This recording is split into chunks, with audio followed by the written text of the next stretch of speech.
Hey guys, welcome back to the channel. This is story about what if Naruto reborn into Konoha and remembers everything about his past life. Part 1. Before I start, please do support for more amazing content and comments for part 2. Do consider to subscribe my channel and share my video to your friends and check out the description as well. Let's start the video. I was having a lovely dream.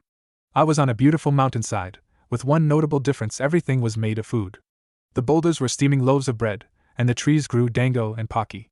Flowers sprouted with onigiri and Naruto, and taiyaki swam through the ramen broth. Mochi grew instead of grass, and I had never been happier. I could almost die of joy. Well, die again. I pulled up an onigiri flower and ate half of it in one bite. Moaning in pleasure, I scooped the taiyaki from the stream and shook off the excess broth before taking a bite. The taste was exquisite. Beyond exquisite. My eyes slowly widened as I saw the ultimate prize, a gigantic plate of sushi. Drool trickled out the corner of my mouth. I reached forward, almost not daring to touch such perfection. The moment I touched the first piece, I knew that this was going to be the best sushi I had ever had. The fish was clearly caught this morning, if not a few hours ago, and the rice was just the right texture. And the seaweed must have been crafted by the gods themselves, because there was no way any mortal man could reach such perfection. I moved it towards my mouth and closed my eyes. It was in the opening of my mouth, and Yamanaka! A sharp pain hit me in the forehead and smacked me into the back of my seat. I blinked a couple times as the classroom came into focus. And Nara! A chalkboard eraser flew through the air and smacked one of my seatmates in the forehead. Clearly a repeat of what happened to me. My other seatmate was unperturbed by the violence, content to eat his chips as the rest of the class laughed. My sister merely pinched the bridge of her nose. I devote my time to teaching you day after day, and you repay me by sleeping all the time? I blinked sleepily at Irika-sensei, still disoriented from my dream, but I said softly. He sighed before humoring me. What? The sushi, I was so close, sensei. I stared at him with plaintive eyes. His eye twitched. You really are a pig girl, Inoko. Ami smirked from her seat across the aisle. Choji stirred beside me, munching on his chips faster. A stupid lazy pig girl. Hey, leave my baby sister alone, Ino frowned. She may sleep all the time, but her grades are still high above yours, Ami, Irika-sensei replied shortly as he shuffled some papers on his desk. She flushed as Kiba loudly whispered. Burn. A few other students snickered amongst themselves. You are 5 minutes older. I leaned forward and growled in Ino's ear as sensei resumed his lecture. I lightly pulled on her ponytail, just to make sure she was paying attention. Stop calling me your baby sister. You know it pisses me off. She merely gave me the same smile that usually got her out of trouble with Dad. Really? I had no idea. I pulled her ponytail a bit harder in return. Glancing around the classroom, I leaned into Choji and whispered, What did I miss? Not much, he whispered back, offering me some of his chips. I gladly accepted one. Yum, barbecue. We've been going over our final exam. There's a written test, and then a practical exam. Joy, I muttered. I stole another chip, munching thoughtfully. I'm handing out your papers now, our sensei announced. When I call your name, come up and get it. He began to list out names, and being a horrible person, I relished the looks on my fellow students as they saw their harshly graded exams. He, Yamanaka, Ino and Inoko, he called. Ino waved me to stay in my seat as she skipped to the front. I settled back onto my desk, still tired despite my impromptu nap. I just want you to know that I hate you, my twin pouted as she handed me my paper. Too wrong? Out of 100 very hard questions. I thought I was supposed to be the smart one. Nah, you're the pretty one. I'm the smart one, I teased, glancing over my paper. One I had left blank because I had no idea how to solve it, and the other I used the wrong formula. Oh well. I have to have something going for me. Ino gave me a look. We're identical twins. I was saved from replying by sensei calling, Uzumaki, Naruto.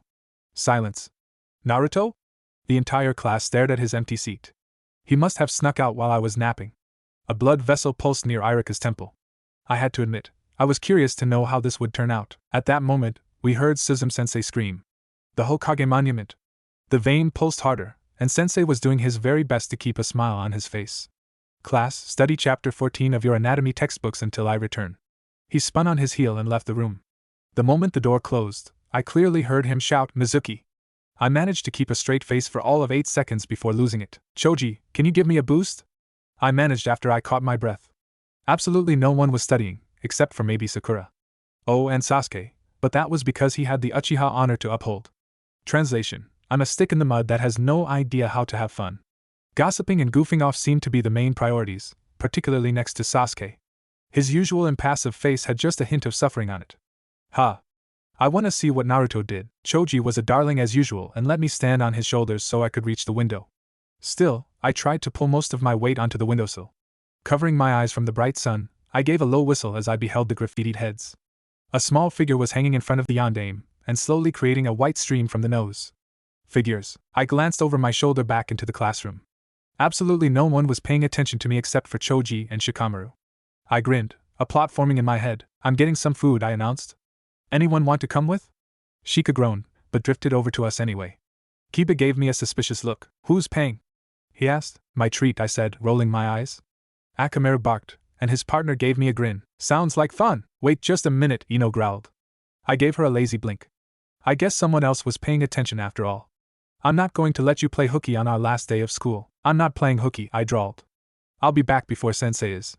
I pushed the window open and jumped out, breaking out into a run the moment I touched the ground. My companions caught up pretty quickly, and we were sent off with Ino's annoyed, Inoko. The joys of being her sister, I sighed as we slowed a decent distance from the academy. Anyway, who wants what? I ended up buying more chips for Choji, smoked mackerel for Shika, and beef jerky for Kiba and Akamaru. I also got some pudding for Ino as a peace offering. As for myself, I bought a sushi bento. Because sushi. Inoko, any man who gets you as a wife would be so lucky, Kiba sighed happily. Akamaru made an agreeable noise muffled by jerky. Oh yeah, dog breath, I snorted, amused. Marrying someone is totally my entire goal in life. I only exist to buy you men food, Kiba gasped dramatically. You mean you aren't?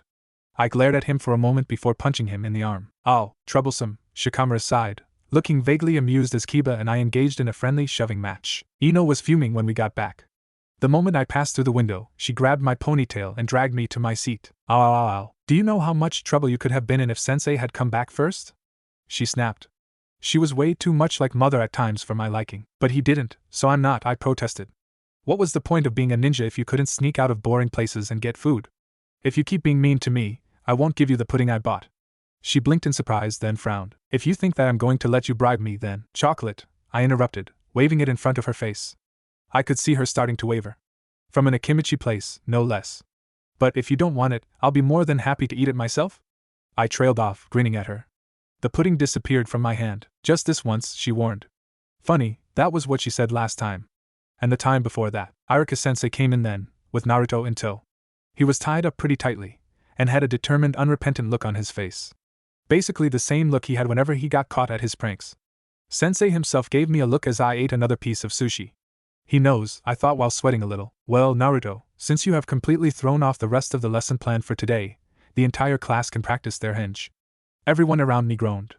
Ino smacked her forehead into her desk. Well, it's not like some of us can't use the extra practice, I said. I winked at Naruto. He beamed at me, recognizing the backhanded support. Shika looked like he wanted to elbow me, but was as always too lazy to bother. Sasuke, the little show-off, was one of the first to go, and did a henge of sensei. Sakura copied him. Of course I loved that girl to bits, but my god, her fangirl tendencies drove me insane, as did Ino. My eye was twitching by the time it was my turn. Just to screw with everyone, I henged as Sasuke. Told you she's in denial, Ami smirked to her friend Kasumi. I turned to her and made the stupidest face that human muscles could create, then went a bit further. The boys all laughed. Dropping the henge, I returned to my seat. Nice henge, Al, Sasuke said sarcastically.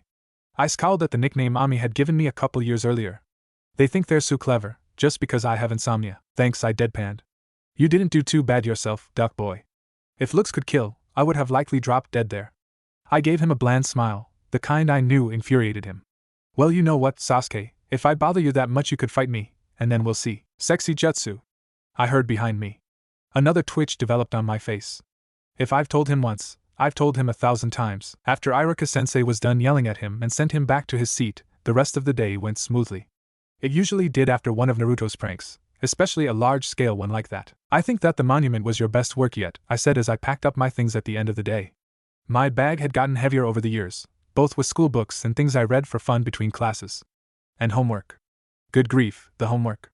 You definitely topped covering the markets with catnip, and I think that was my favorite one. That had been pure, unmitigated chaos. An entire horde of super high cats, all super cuddly and affectionate. I still had the ultimate blackmail in the form of seeing Sasuke veritably covered in cats, giving all the pets and scritches he could. The look on his face when we made eye contact was one I would treasure for the rest of my days. I know, right? Naruto said excitedly. But Iruka-sensei's making me clean it off, Databeo. I patted his shoulder sympathetically. I'd help, you know, but Ino and I have a meeting with the clan elders right after dinner. Graduation is tomorrow, after all, and they have to tell us how disappointed they are with my current life choices and what they expect of me in the future. He made a face. It more or less matched my feelings on the matter. I do not envy you, he said, making an X with his arms. I rolled my eyes. He's so dramatic. Hanging out with those old coots. Elbowing him and laughing, I said, hey. Those old coots are my family. I raised my voice in a snotty mimicry of a noble. And we all know how important the old coots are. You see, if it weren't for them, who else would tell you how disappointed they are in all of your life choices? Naruto burst out laughing, some of his good mood restored. My mission accomplished, I pulled my backpack on and smiled at him. I'll see you tomorrow, Naruto, bye, he said cheerfully, but I could feel his chakra become sad after I left the room. Stop it, I scolded myself. You can't keep him company every second of every day. You have clan things to do. Mother was getting dinner started when we shuffled around in the entryway, pulling our shoes off. Tadaima, Ino and I called out. Welcome back, came distantly from the kitchen. I could smell something frying, and heard oil beginning to pop. I wasn't drooling. Okay, I was a little bit. Go ahead and take a shower before dinner, girls, Mother continued. You have a meeting with the elders tonight, remember? Yes, Mother, we chorused. We glanced at each other. Dibs on first shower, I shouted, bolting up the stairs. Hey! That's not fair. Mother! I made it into the bathroom first, and tried to shut the door behind me.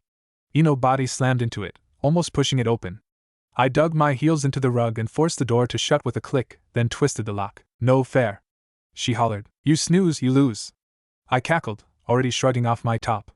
She smacked the door one final time before leaving me to my business. I didn't take too long, even if I did love long hot showers. Ino was waiting for me, after all, and Mother's cooking was to die for. I skipped downstairs, inhaling the wonderful smells.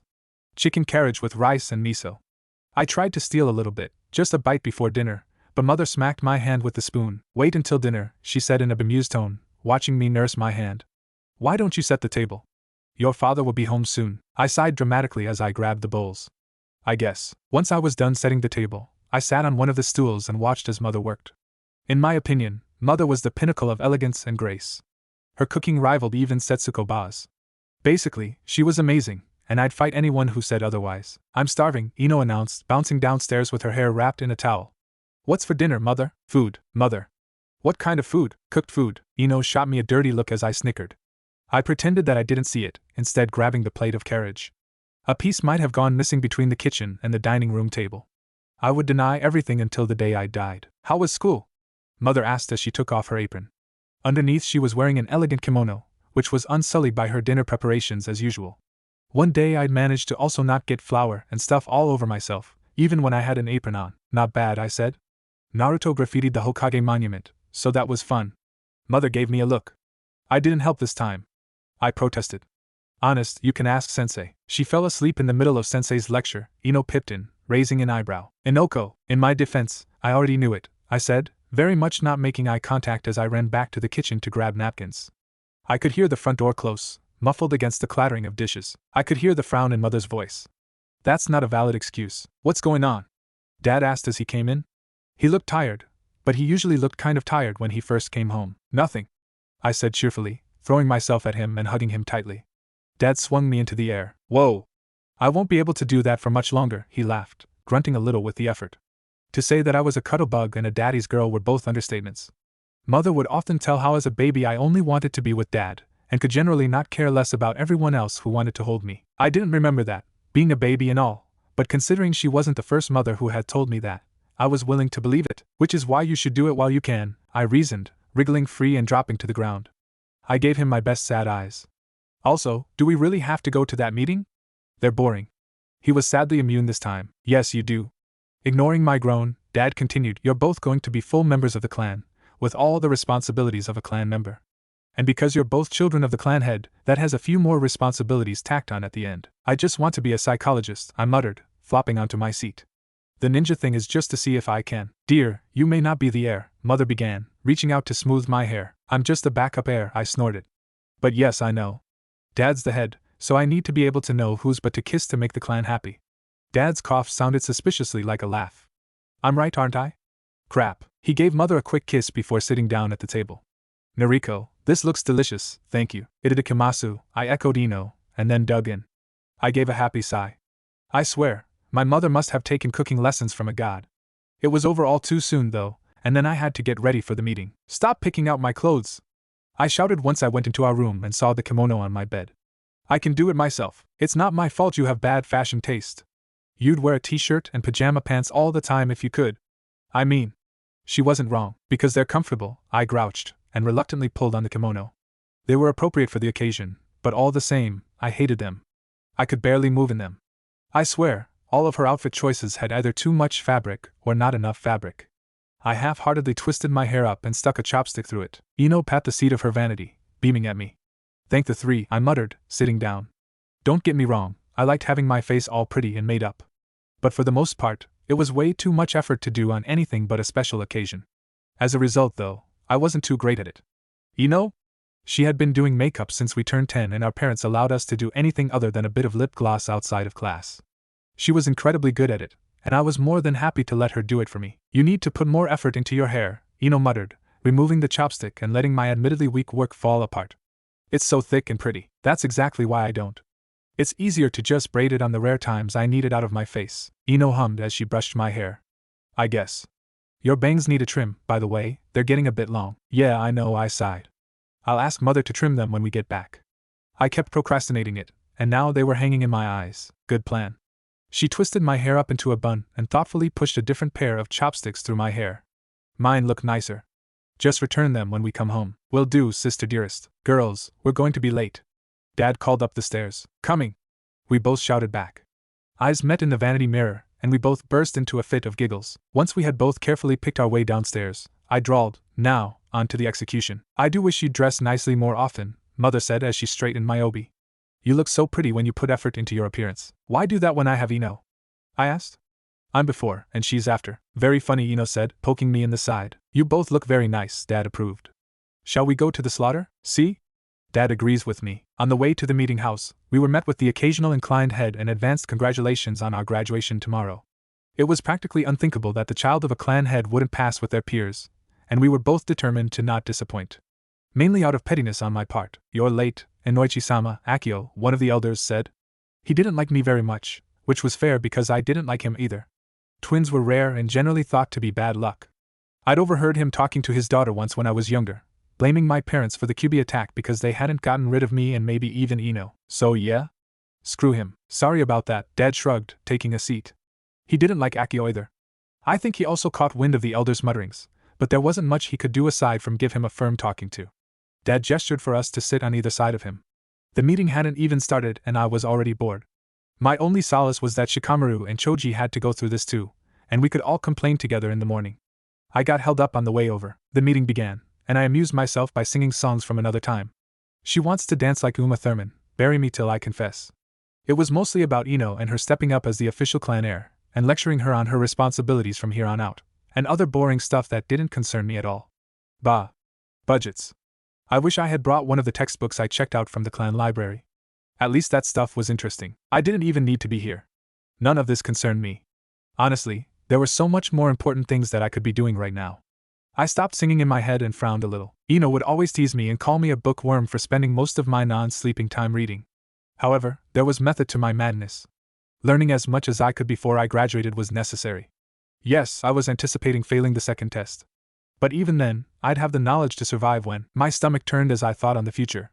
The fourth shinobi war that killed so many, including Yamanaka and Noichi. I swallowed bile and focused on a knot in the wood. That was by far one of the worst things about being reincarnated, knowing who would live and who would die. And there was next to nothing I could do. Inoko! I jumped a little in my seat to see everyone staring at me. Pay attention. This is important.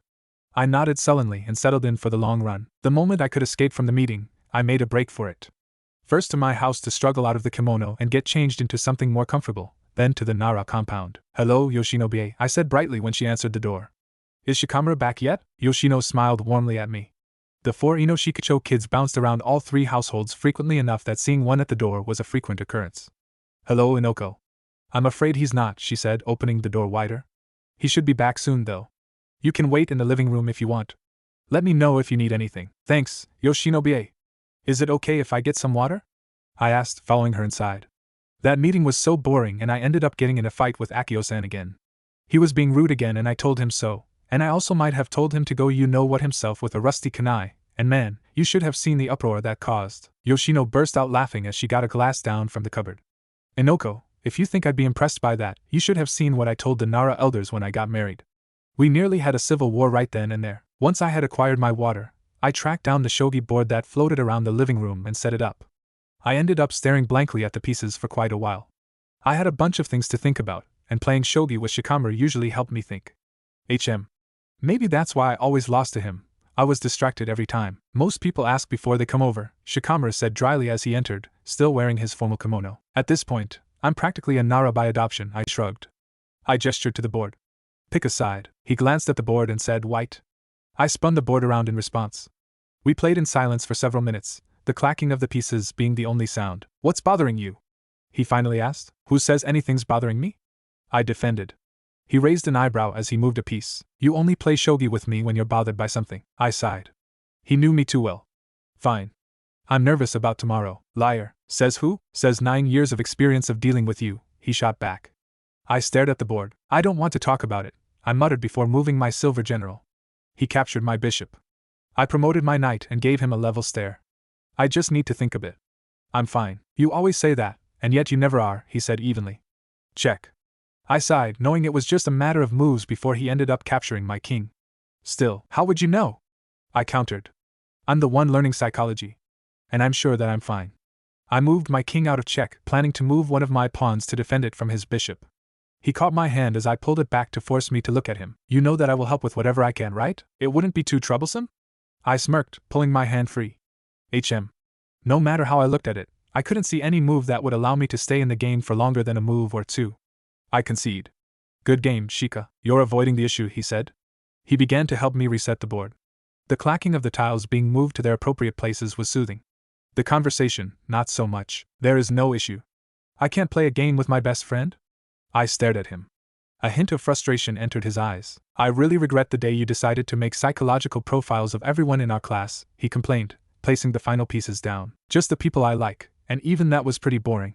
I've always known your buttons, Shika, I replied, eyes on the pieces. I just put it down on paper.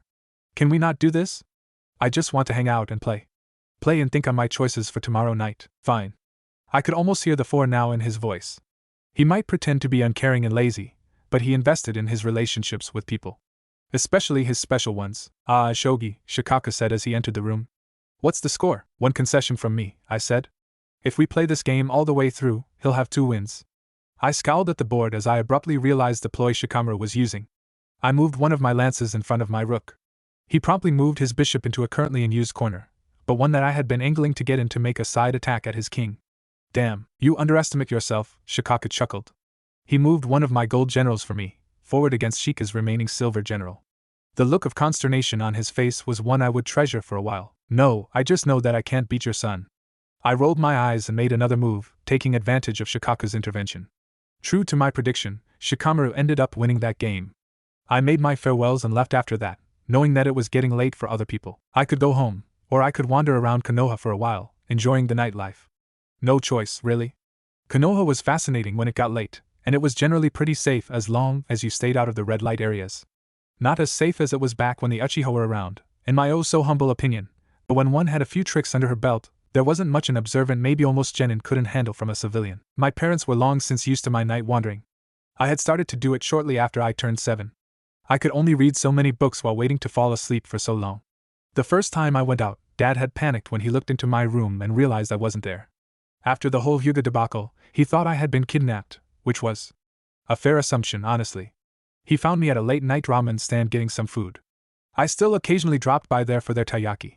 It was near legendary. Anyway, I was forbidden after that to leave the house after 10. I reread all of my books twice, and by the time a week had passed, I was ready to go out again. I was having a fine time running and climbing on rooftops, nighttime window shopping, and so much more up until an Inuzuka, who I was fairly sure had been returning from a mission, suspected that I shouldn't be out at 2 in the morning.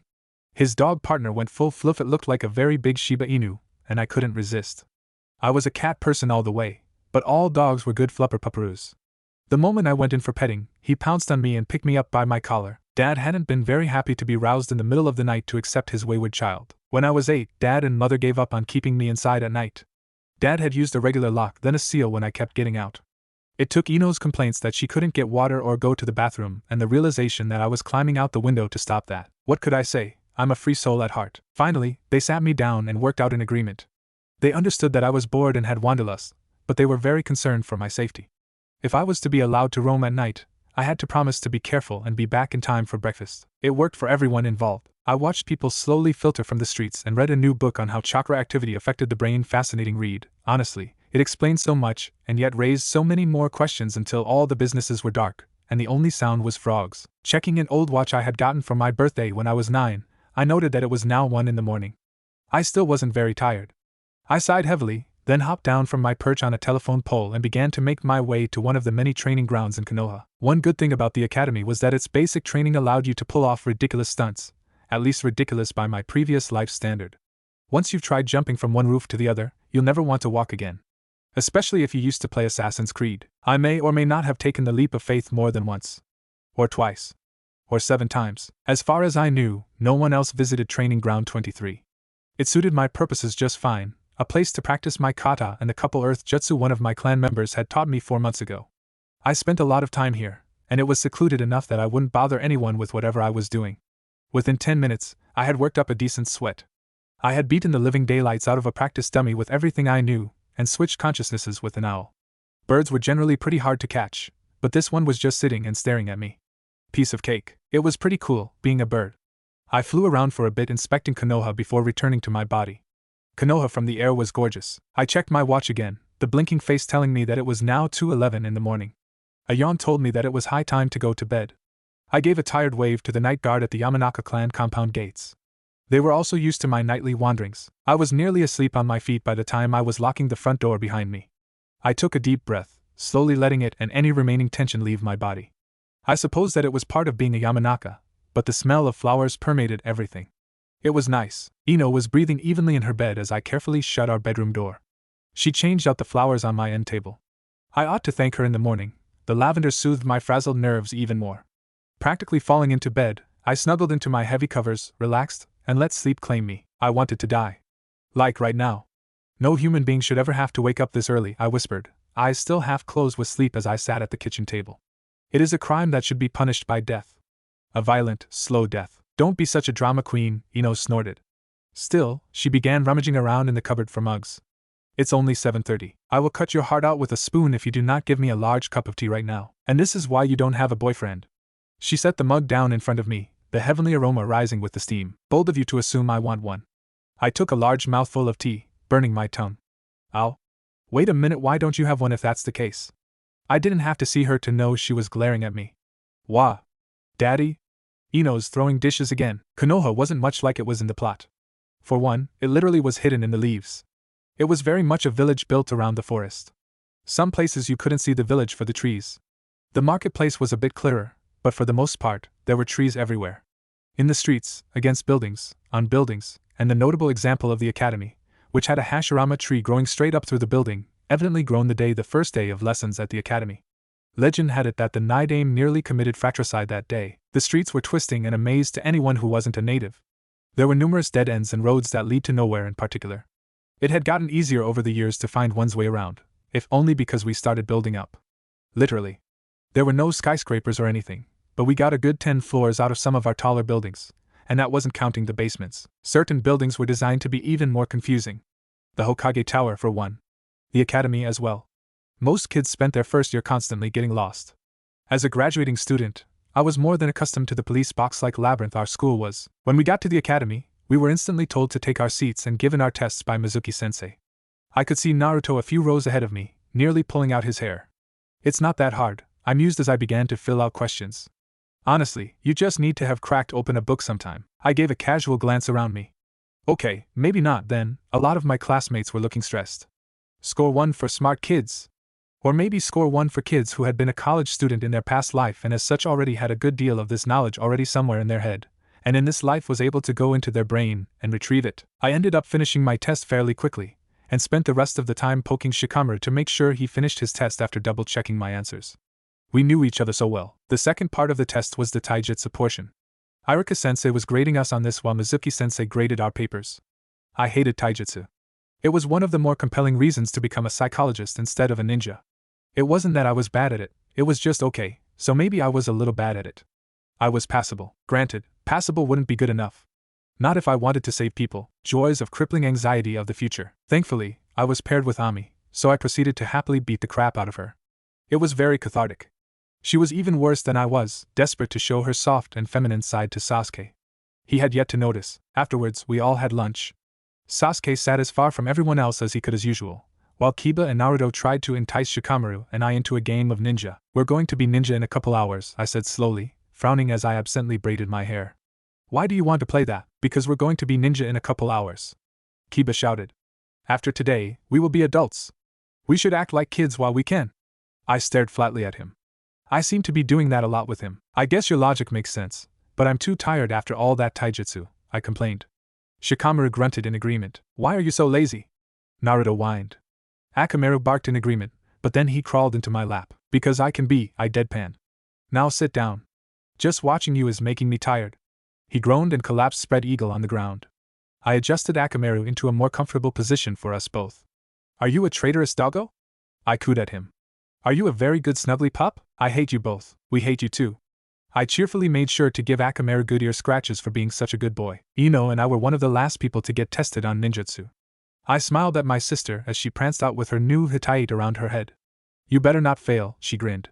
It'll be a shame if one twin makes it and the other doesn't. Yeah, whatever. I'm sure Akio-san would be thrilled if I failed.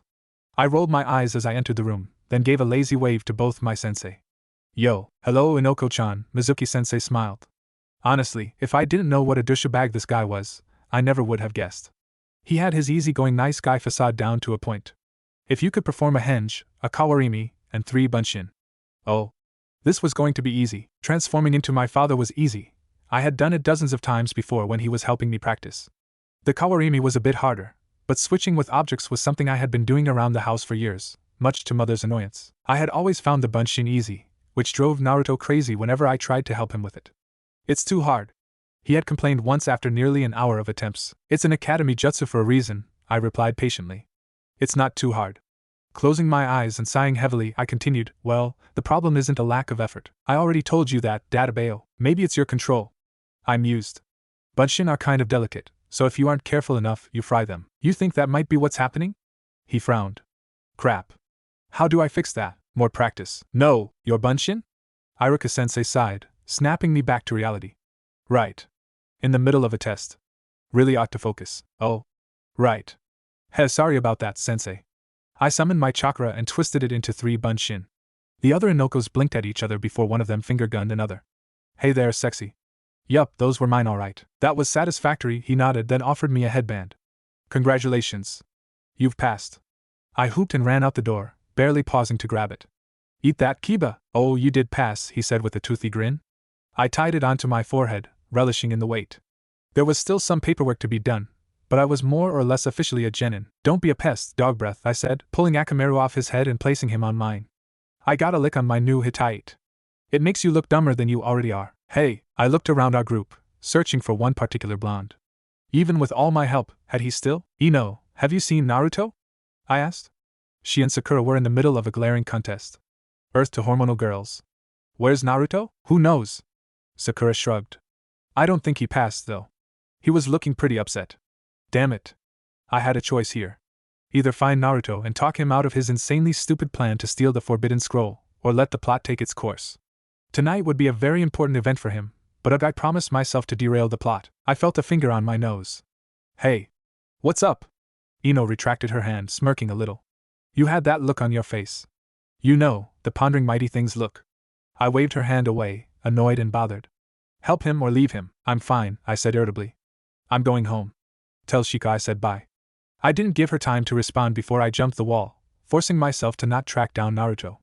I was going to go home, take a shower, and throw myself into one of my textbooks. No interference. Absolutely none. Inoko, is that you? Dad called from his office as I shut the front door behind me. Yup, I responded. The more I thought about it, the better a shower sounded. I heard the noise of his chair rattling. Mother had been reminding him to get the wheels tightened for ages, but he never got around to it. Well, look at you. Dad was beaming at me from the doorway. Looks like one of my babies is a genin now. Very observant, Daddy, I muttered, pulling off my shoes.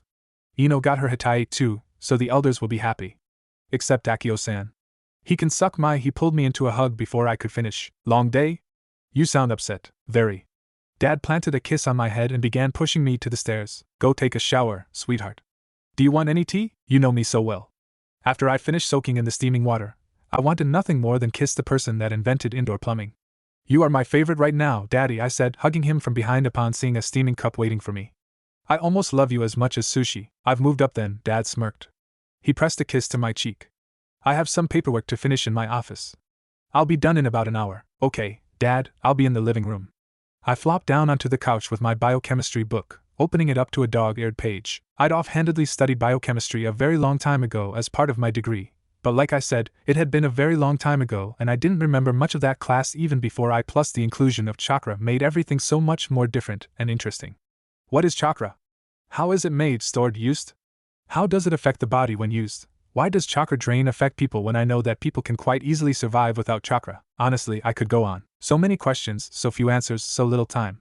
I wanted to learn sealing as well, but after a distant cousin experimented with the sealing scroll a bit too much, well, long story short, Dad pretty much forbade me from experimenting with seals outside of a teacher, which in case one wasn't aware, was really hard to find. So yeah, seals were a nope.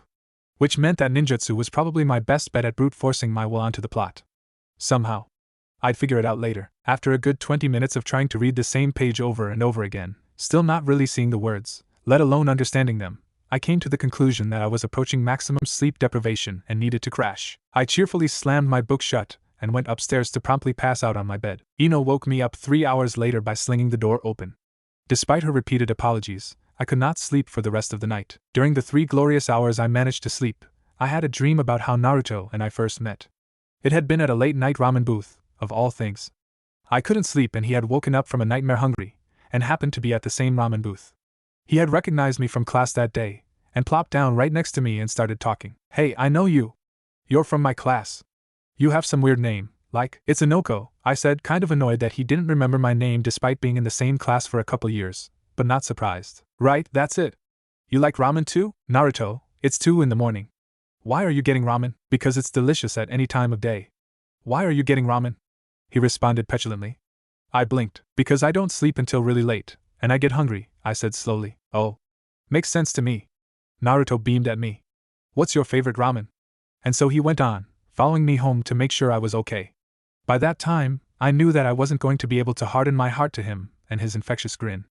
I resigned myself then to the events I just knew I was going to have to go through with him. And that's about when we jumped off the stools, turned the corner, and dived into the space ocean with zombies shambling after us and a vampire ocean warlord offering us protection in exchange for protection against the Ramen Nation, so it probably wasn't the most faithful to life dream.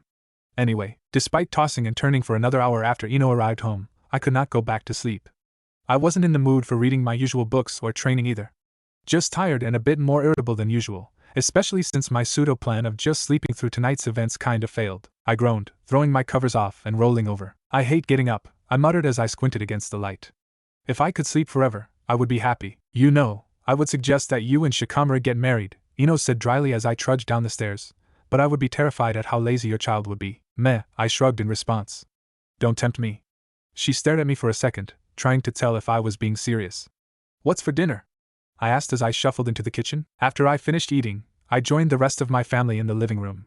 Resting my head on Ino's shoulder, I cracked open a book I had been meaning to finish for a while. Sakura had loaned it to me, gushing that it was one of the greatest books she had ever read. It was a bit mushy for my taste, but not horrible. It didn't make me want to stab my eyeballs out like the last book she gave me, so that was a plus. Just the kind of mindless entertainment I liked. I was finishing the last chapter by the time everyone else went to bed. I would love to stay up late with you, Ino yawned, but I have an early shift at the flower shop in the morning, so I need to go to bed. Okay, have fun, I replied, giving her a smile. I was still nowhere near sleepy. Tired? Yes. Utterly exhausted? Yes. Sleepy? PSH, nah fam, that would require my body to actually like me for once. I ended up studying some old psychological files that Dad had given me a while back. My hobby, as strange as it was to some people, was to create psych profiles of certain people I interacted with. I had gotten quite good at it. It was both a useful tool and a way to actually use all the knowledge I had gathered in college a lifetime ago. I wasn't sure how long I had been up until I heard the sharp alert of a siren. And that would be Naruto stealing the forbidden scroll. I knew the drill after a few times. Sure enough, I could hear Dad stirring upstairs. He was pulling on his jacket as he came downstairs. Don't stay up too late, kiddo, he said as he walked out. Well, now I kind of wanted to stay up all night. But that was irresponsible, and I was a mature adult who could take care of herself. Okay, maybe not. But my point stands. It felt like forever before Dad came home, tired but relieved. I felt tension I didn't know was in me bleed out. Naruto is okay. He wouldn't be that relaxed if he wasn't. I wish that I could ask, but that would lead to all sorts of uncomfortable questions with answers I wasn't ready to give.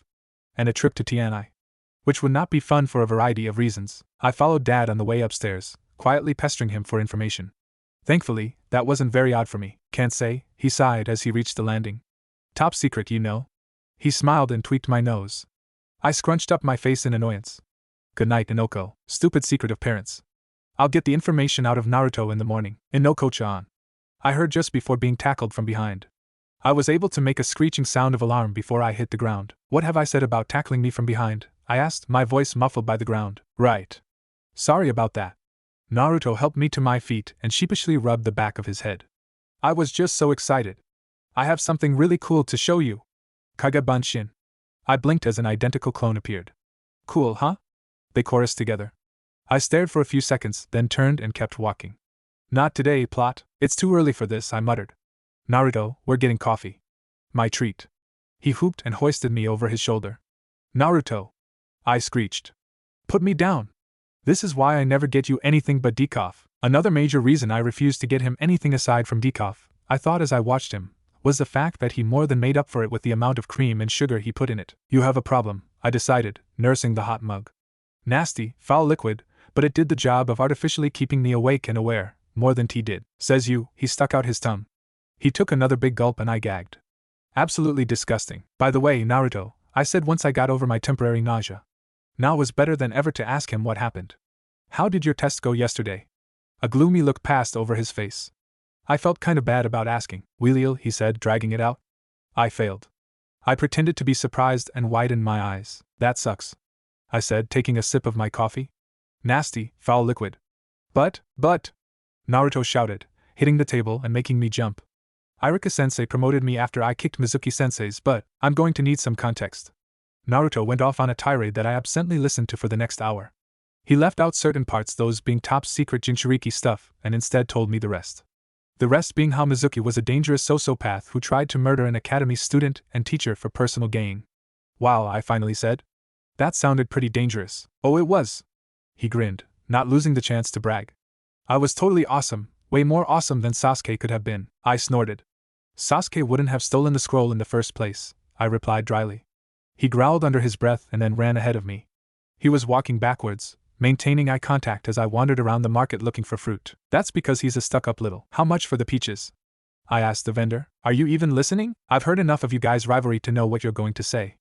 I finished paying for my peaches and gave him an amused glance. Oh, look at me, I'm way cooler than Sasuke and HN and gasp. What did you say, Dadabeo? Naruto pouted at me. Oh, come on. I rolled my eyes and gestured for him to follow me. Come on, we've got our final class for team assignments. I totally forgot. Naruto gasped, then he was gone, jumping over rooftops in the rough direction of his house. I stared after him. Universe, if I'm put on his team, I will track down your physical form, and repeatedly punch it in the face. That being said, I shouldered my bag of sweet, tasty fruit and began my walk to the academy. Peach juice dripped down my chin as I bit into one, hoping to erase the taste of coffee. It sort of worked. I ran into Sakura and Ino speedily rage walking their way to the academy. Sparks were almost literally shooting between their eyes. I watched them for a couple seconds before announcing my presence. Why are you guys walking like that?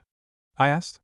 I tossed the core of the peach into the grass. Oh, hi, Sakura said cheerfully, pausing long enough to hug me. What's in the bag? Peaches, I said. I lifted it a little in their direction. You guys want one? Yummy, Sakura said as Ino frowned and said, I thought you didn't like peaches. Apricots, I corrected.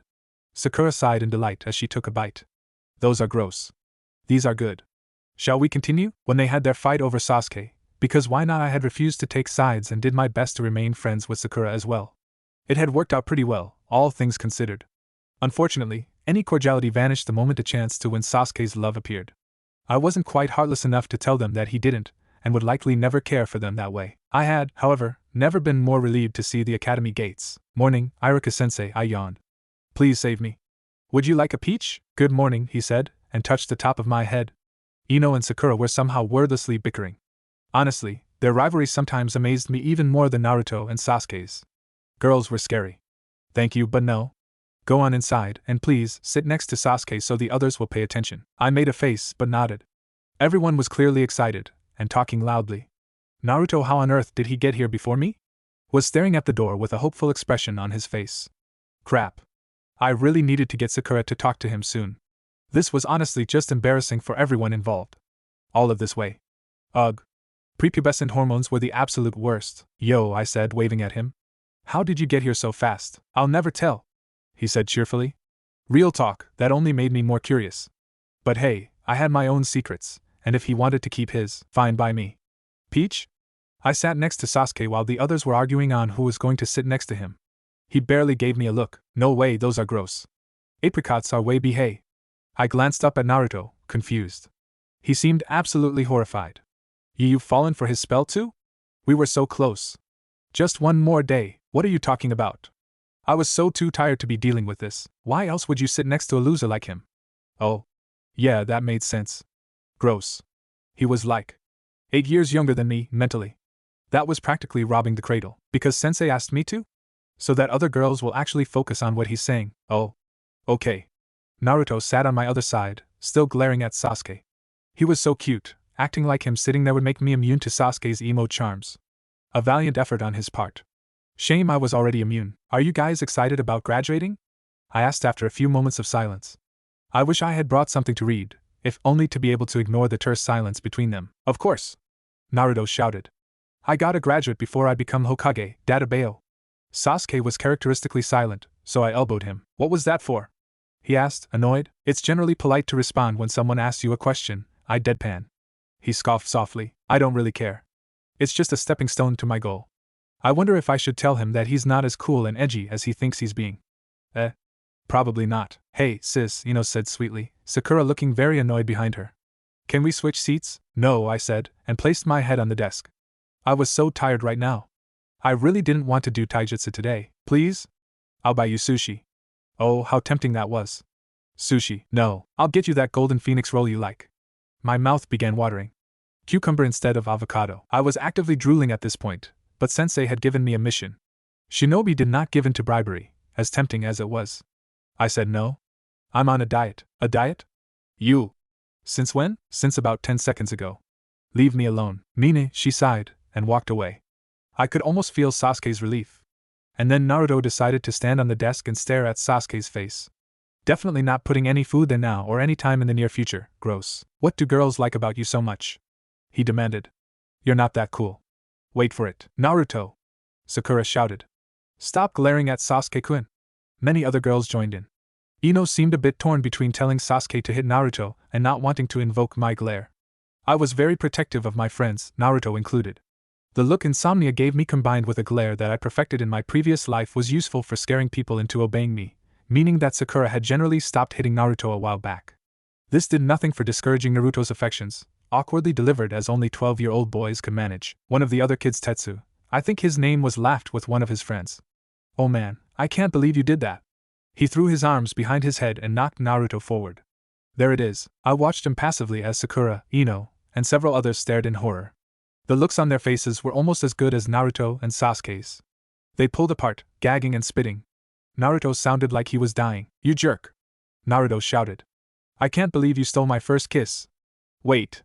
I feel some kind of immense rage, Naruto, Sakura said with sweet venom in her voice. She cracked her knuckles as everyone glared at him. You are so dead. As Sakura-chan, he chuckled nervously. It was an accident, Databeo. Sure it was, Fumi growled. They all faltered as I began to grin. He said it was an accident, I said, smiling sweetly, but eyes promising death. Shikamaru affectionately called it my soul-eating glare. I don't know about you, but I believe him. So, back off, ladies. Besides, it's not like he slipped him any tongue. Naruto and Sasuke began gagging even more. One of the girls practically fainted at the thought. There was a reason why most of the people in my class both disliked and feared me. I could have handled them, Naruto said as they filtered away. We both know that you wouldn't have touched Sakura. I rolled my eyes. Now pay attention to Sensei. I was fairly sure Sasuke muttered something along the lines of, like you have room to talk, but I let it slide. Today was team assignments. After today, it most likely wasn't my main problem. I could hear Sakura and Ino debating who was going to be on Sasuke's team. It was really annoying, because while Sakura was one of my best friends, her voice drove me insane sometimes. My money's on Sakura, I said, thinking of the image of Team 7's picture. Ino made a sound that was somewhere between horror and insult. Why? She hissed. I smiled. Because I can see the future, I deadpanned. She rolled her eyes. At least now she couldn't say I never tried to tell her if it ever came out. Iruka-sensei started to lecture us on the duties and responsibilities of a shinobi. It was all stuff I had heard before, from either previous lectures or the elders, so I began to tune it out. It was only a few minutes long, though, and then he began to divide us into teams. I continued to ignore him until I heard a familiar name. Team 3, Sadato Kaji, Endo Masahiko, and Harino Sakura. What? Ha! Ino said triumphantly. Clearly, I will be on Sasuke-kun's team. No, this isn't right. What did I do? What did I change?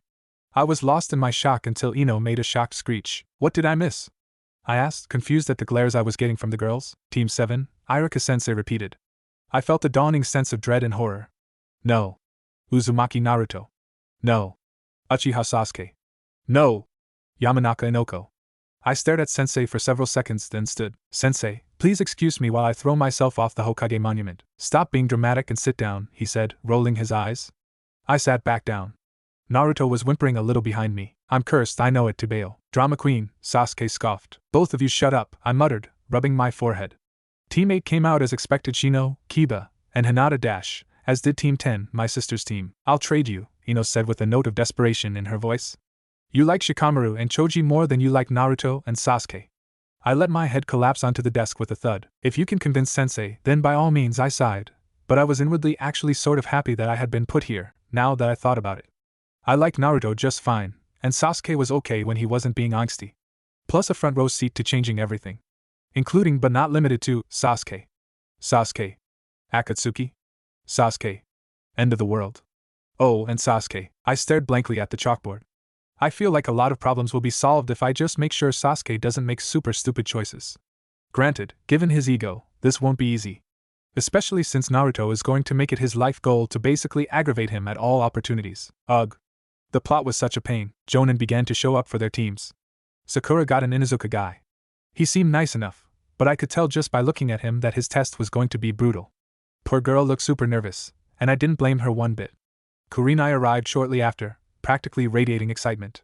Then came Asuma, unlit cigarette in mouth, but that was the end of the people I knew. The room emptied out, leaving the three of us and Iruka-sensei. Eventually, even he left. I'm sure that your Jonin-sensei just lost track of time, he assured us before leaving. I bet that he'll be here before you know it. Fat chance, I thought an hour later. Naruto had quickly become bored and was messing with everything that could be messed with.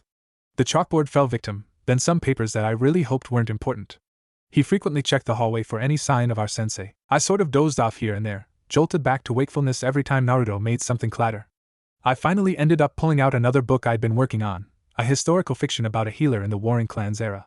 It was very romantic, and honestly, I was down for it. Personally, I shipped the healer with the Senju warrior.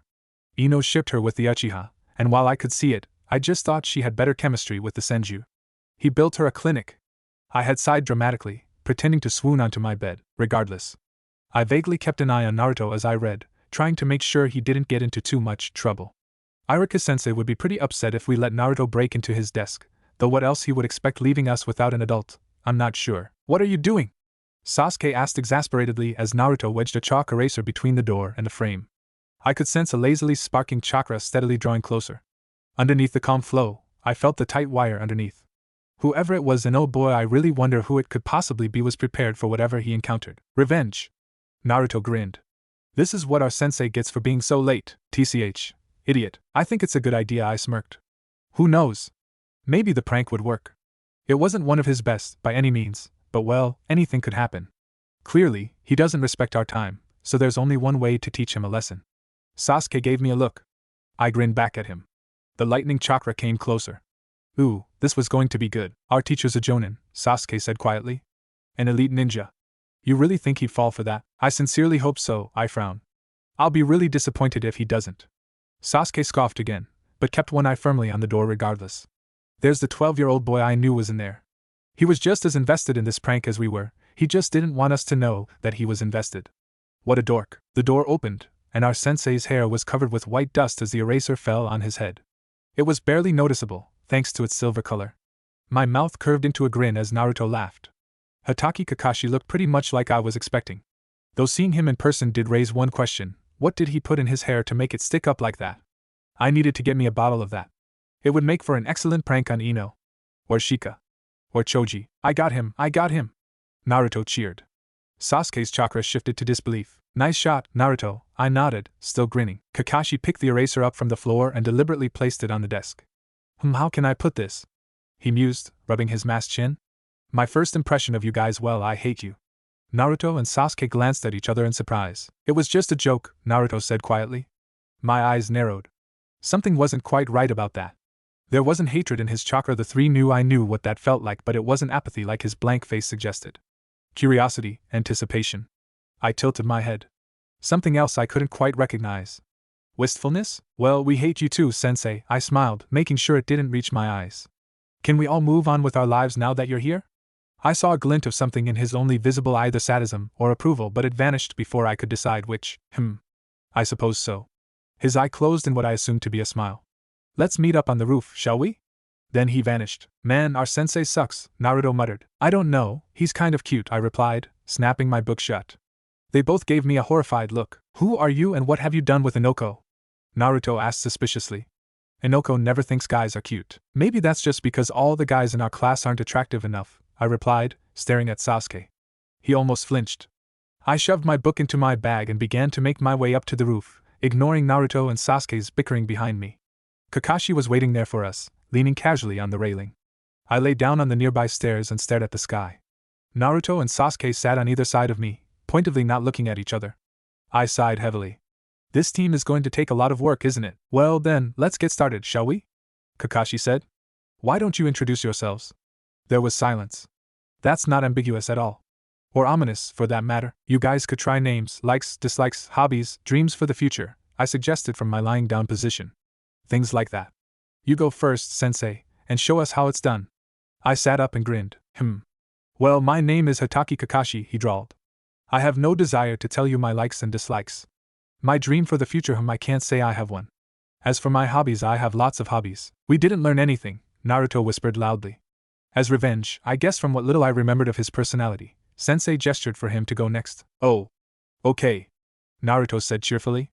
I'm Uzumaki Naruto. I like pork ramen, beef ramen, miso ramen, and just about every other kind of ramen. I don't like the 3-minute wait time for instant ramen. And I don't like Sasuke. My hobbies are eating ramen and training. And my dream is to become the greatest Hokage. I'll surpass all the others. Then everyone will have to stop disrespecting me and start treating me like I'm somebody. You know, Sasuke, I wonder if he likes ramen, I said dryly. Sasuke snorted.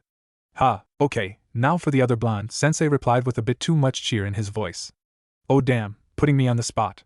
Nice, I'm Yamanaka Inoko, I said, blinking slowly.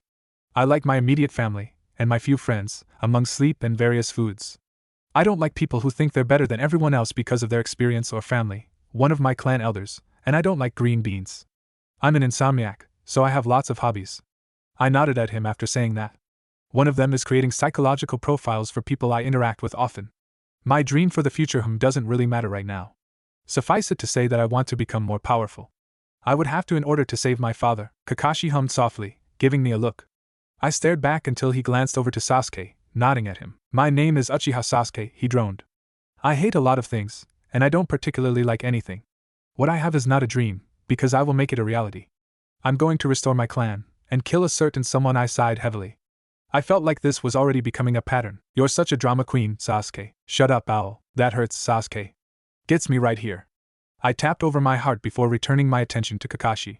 What now, Sensei? Well, you're each unique and you have your own ideas.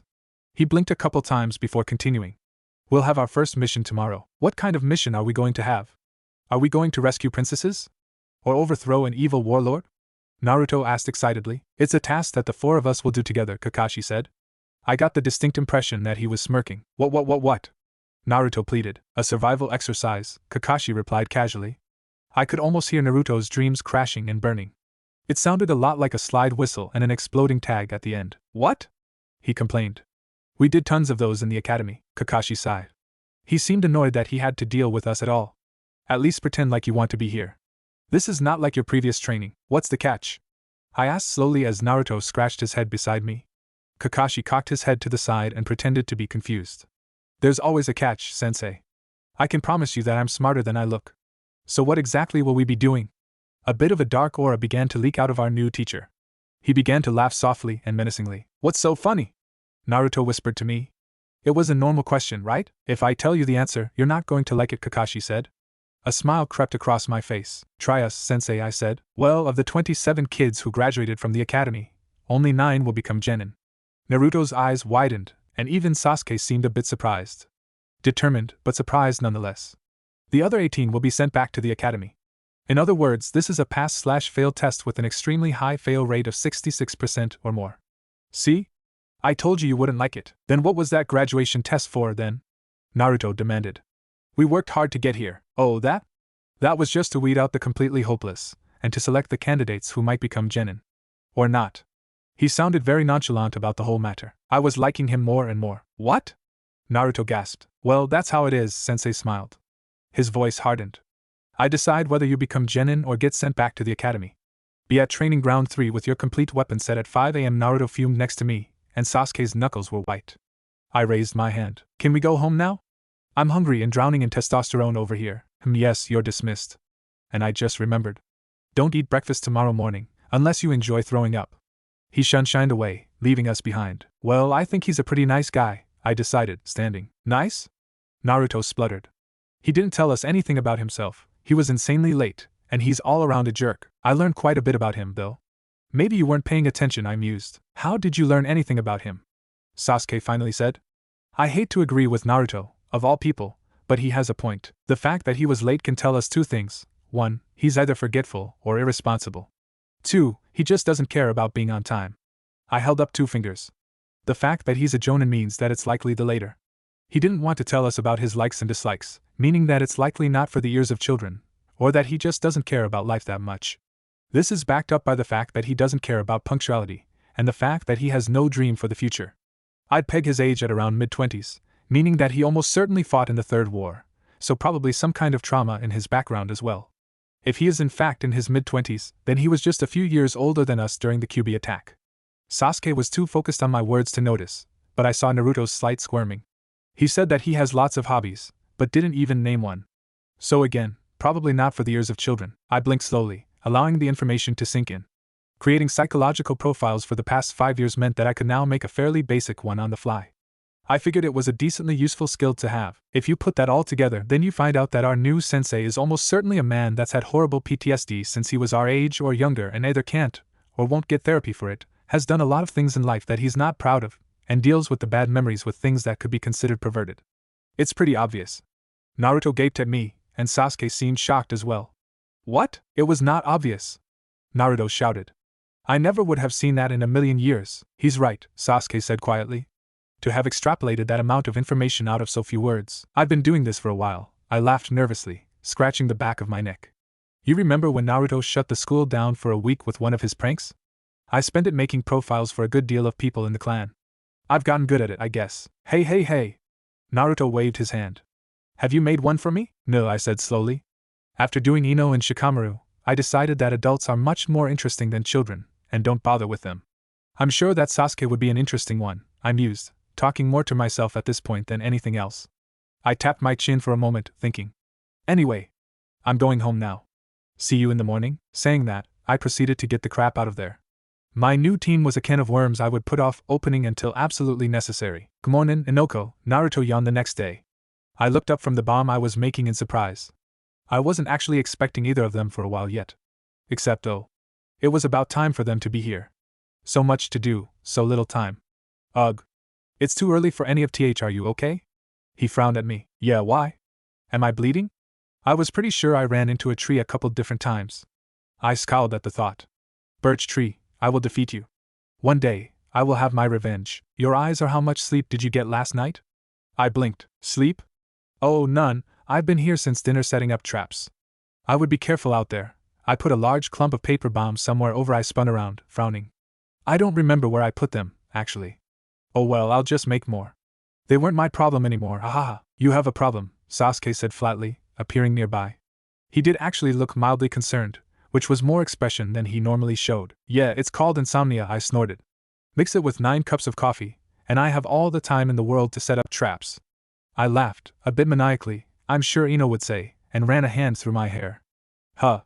I ought to redo it before Kakashi got here and started putting us through our paces. I pulled out my hair tie and tied it back up. That reminds me. I pulled another travel mug out of my pack. Coffee? No? Okay. I drank half of the cold liquid in one go. All right, I said cheerfully. I'm ready. An explosion went off nearby. That wasn't supposed to go off for another couple hours. You have multiple problems, Sasuke amended. I already knew that, idiot. Bagel? I didn't give him the option to accept before taking a bite. Could use some cream cheese, I muttered to myself.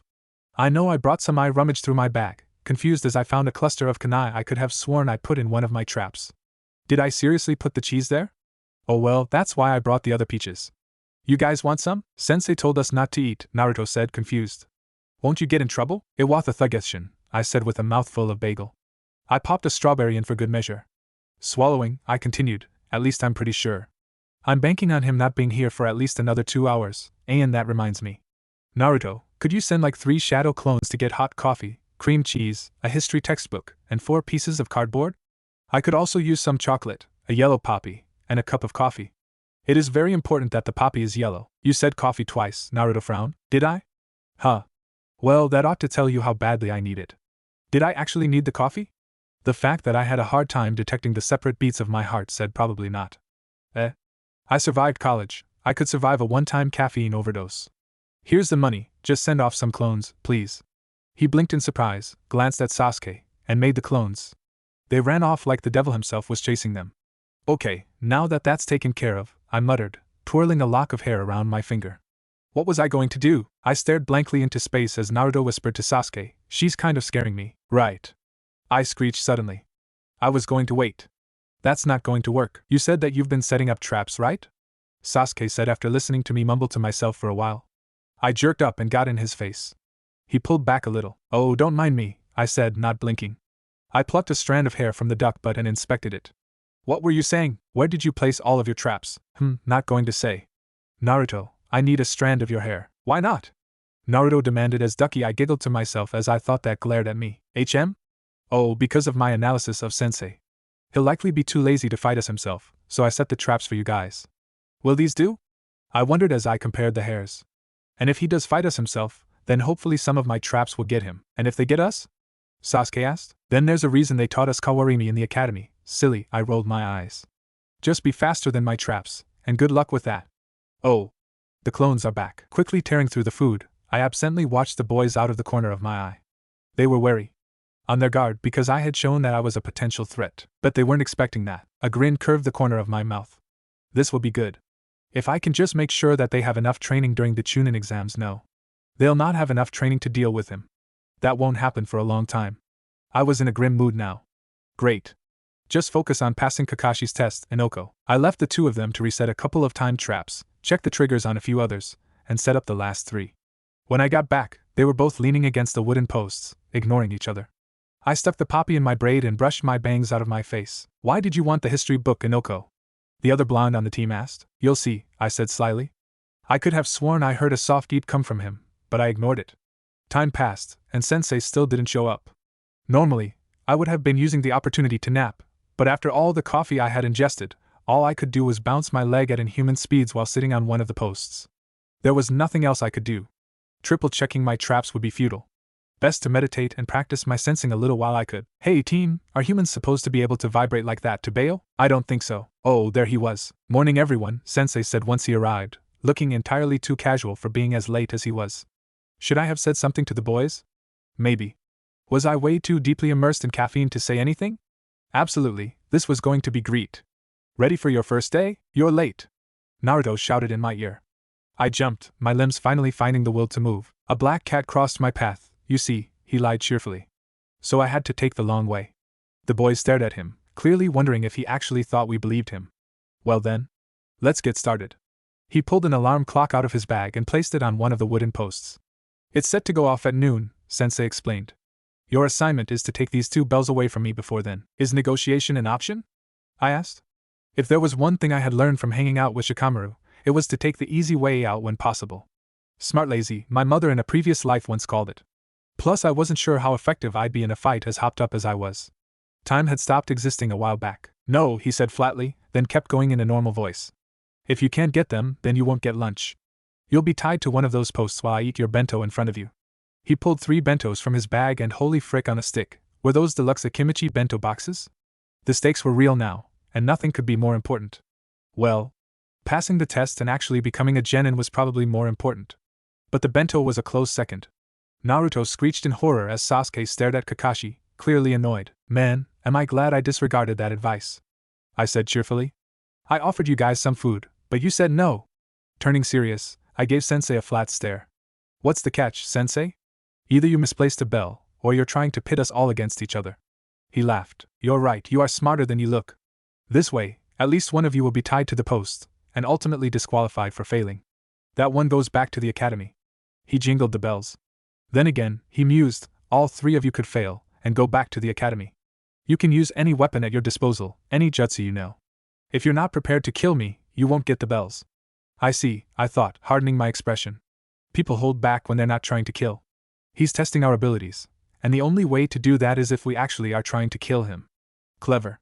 He's a jonin, so the chances of us actually injuring him are low. You couldn't even dodge a chalkboard eraser. Naruto laughed. We'll probably end up needing a new sensei if we try to kill you. In this world, those who aren't skilled enough tend to complain more, Sensei said. You can safely ignore them. Lowest scores. Losers. Naruto growled. He's baiting you, Naruto, I said quietly. I have no doubt that he read up on us this morning, or even before we even met him. When I say start, you can begin, he continued. My warning evidently fell on deaf ears. Naruto pulled a kunai out of his holster and charged him. Kakashi moved faster than my eyes could keep up. Impressive. One of his hands held Naruto's head, and the other grasped the kunai with Naruto's hand attached, holding it so the point was directed at the soft spot where skull and spine met. Don't be in such a hurry, Kakashi scolded. I didn't say start yet, man, I had to get one of those bells. The things he could teach me. But ninja are sneaky little tricksters, Sensei, I mused.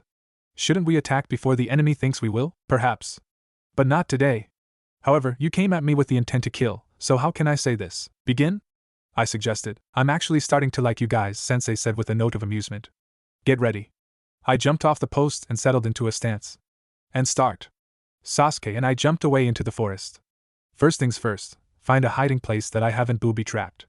It wasn't as hard as I thought it would be, though by the flare of annoyance I felt occasionally, Sasuke was having a much harder time. I settled into a tree with a basic henge, suppressed my chakra to the absolute bare minimum, then sat back and watched the show. Ninja must know how to conceal their movements and hide effectively, Kakashi said, rubbing the back of his neck. Well, Sasuke and Inoko understand that much, they've hidden well. Then he noticed Naruto standing on the post I had recently vacated. It was slightly wobbly under his feet. You and me, pal! Naruto shouted. Right now, fair and square. Let's go! Sensei's chakra resembled nothing more than is he actually serious, and a hint of something I figured to be exasperated fondness? That didn't make much sense, I frowned, trying to remember things from a previous life. I need to sleep, and then mind walk myself. I don't remember shit. You know, compared to the others, you're a little bit weird, Kakashi said. I'm weird? Have you seen Inoko? Wow, Naruto, thanks so much. Stop trying to distract me. The only thing weird here is your hair. I like his hair, it looks soft and fluffy. Naruto charged him, yelling, but pulled back as Sensei reached into his weapons pouch. Shinobi Battle Techniques, Part 1, Sensei said casually, pulling his hand out. Taijutsu. An orange book came out, open about halfway. It was all I could do to contain my laughs at the look on Naruto's face. I knew that book. I'd seen it in the bookstore before, and had taken a look at the insides. Some of the mushiest, overly dramatic, and unrealistic romance I'd ever read. Oh, and lots of smut. I'd only gotten a dozen pages in before I was caught, and there had already been 7 gregarious sex scenes. Judging by Naruto's reaction, he also had a pretty good idea of the contents of that book. What's the matter? Weren't you going to attack me? Sensei asked, his eyes glued to the pages. But I mean, why are you reading that book? Per Naruto, he looked so confused and utterly flabbergasted. What a great word, flabbergasted. Flabbergasted. Why? Because I want to find out what happens next, of course. Don't let it bother you. With your weak attacks, it doesn't really matter if I'm reading or whatever. Naruto screamed in frustration. I'm going to tear you apart. He roared. Sensei easily blocked his punch and ducked under his spin kick. He still hadn't taken his eyes off the book. Naruto punched, but just before his fist connected with Kakashi's face, the Jonin vanished. Huh, ninja shouldn't let the enemy see your back multiple times, idiot, Sensei said, crouching behind him. His hands are in a tiger hand seal, likely meaning that it's a fire ninjutsu. But he said that he was using taijutsu, so it's probably something else. Hopefully. Meh, he'll be fine. Probably. Too late. Leaf Village Ultimate Taijutsu. I could swear his eye was glinting. 1,000 years of death! He shouted, shoving his fingers up Naruto's butt. I choked on a laugh and bit my hand to prevent myself from making a noise that could reveal my position. Naruto screeched and jumped away, landing in the water. I hope he washes his hands before eating or anything. E. coli is no joke. Okay. Where was I? He said, pulling his book open again. 2 shurikens shot out from the water as I felt a burst of chakra there as well. Shadow clones? I mused as Sensei caught each shuriken on a finger. Naruto crawled out of the water, sputtering and gasping for air. What are you doing now?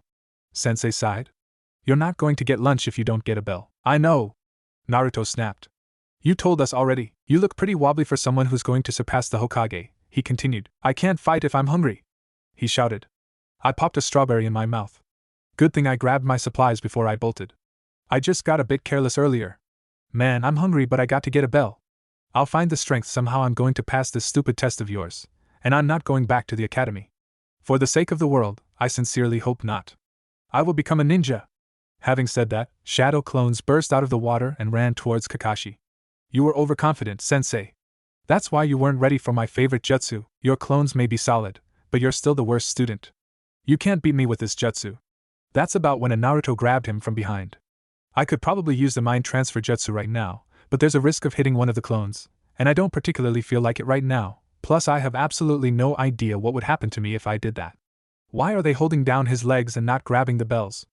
A final Naruto jumped into the air and pulled back his fist. This is for nailing me in the butt earlier, he shouted. Then Naruto punched himself. And there's a Kawarini. Sensei went to the academy too, you know. But of course, Naruto's brain went straight to the henge, and all of them began beating each other up until one of them got the bright idea to dispel all of the clones, leaving one Naruto standing. The glint of a bell caught Naruto's eye, and mine as well. Well, I could, I suppose, but nah, that was cheating. On second thought, ninja were supposed to cheat, right? Didn't I stick a snare trap there? Naruto went bouncing up into the air. I guess I did. Sensei lazily approached, leaned down to pick up the bell, and now, I switched with Sensei, scooped up the bell, and stuck it in my brow. Ha! I laughed, then Kawarami'd again with a nearby log. I found another hiding spot and waited. At least it's not cold, I thought as the bell pressed against my skin. Not bad, Sensei sighed. I guess that Inoko gets lunch, at least. Naruto, think before you use a jutsu. An opponent might use it against you otherwise. Oh, and also if the bait is obvious, don't take it. Idiot. Naruto snarled and writhed around.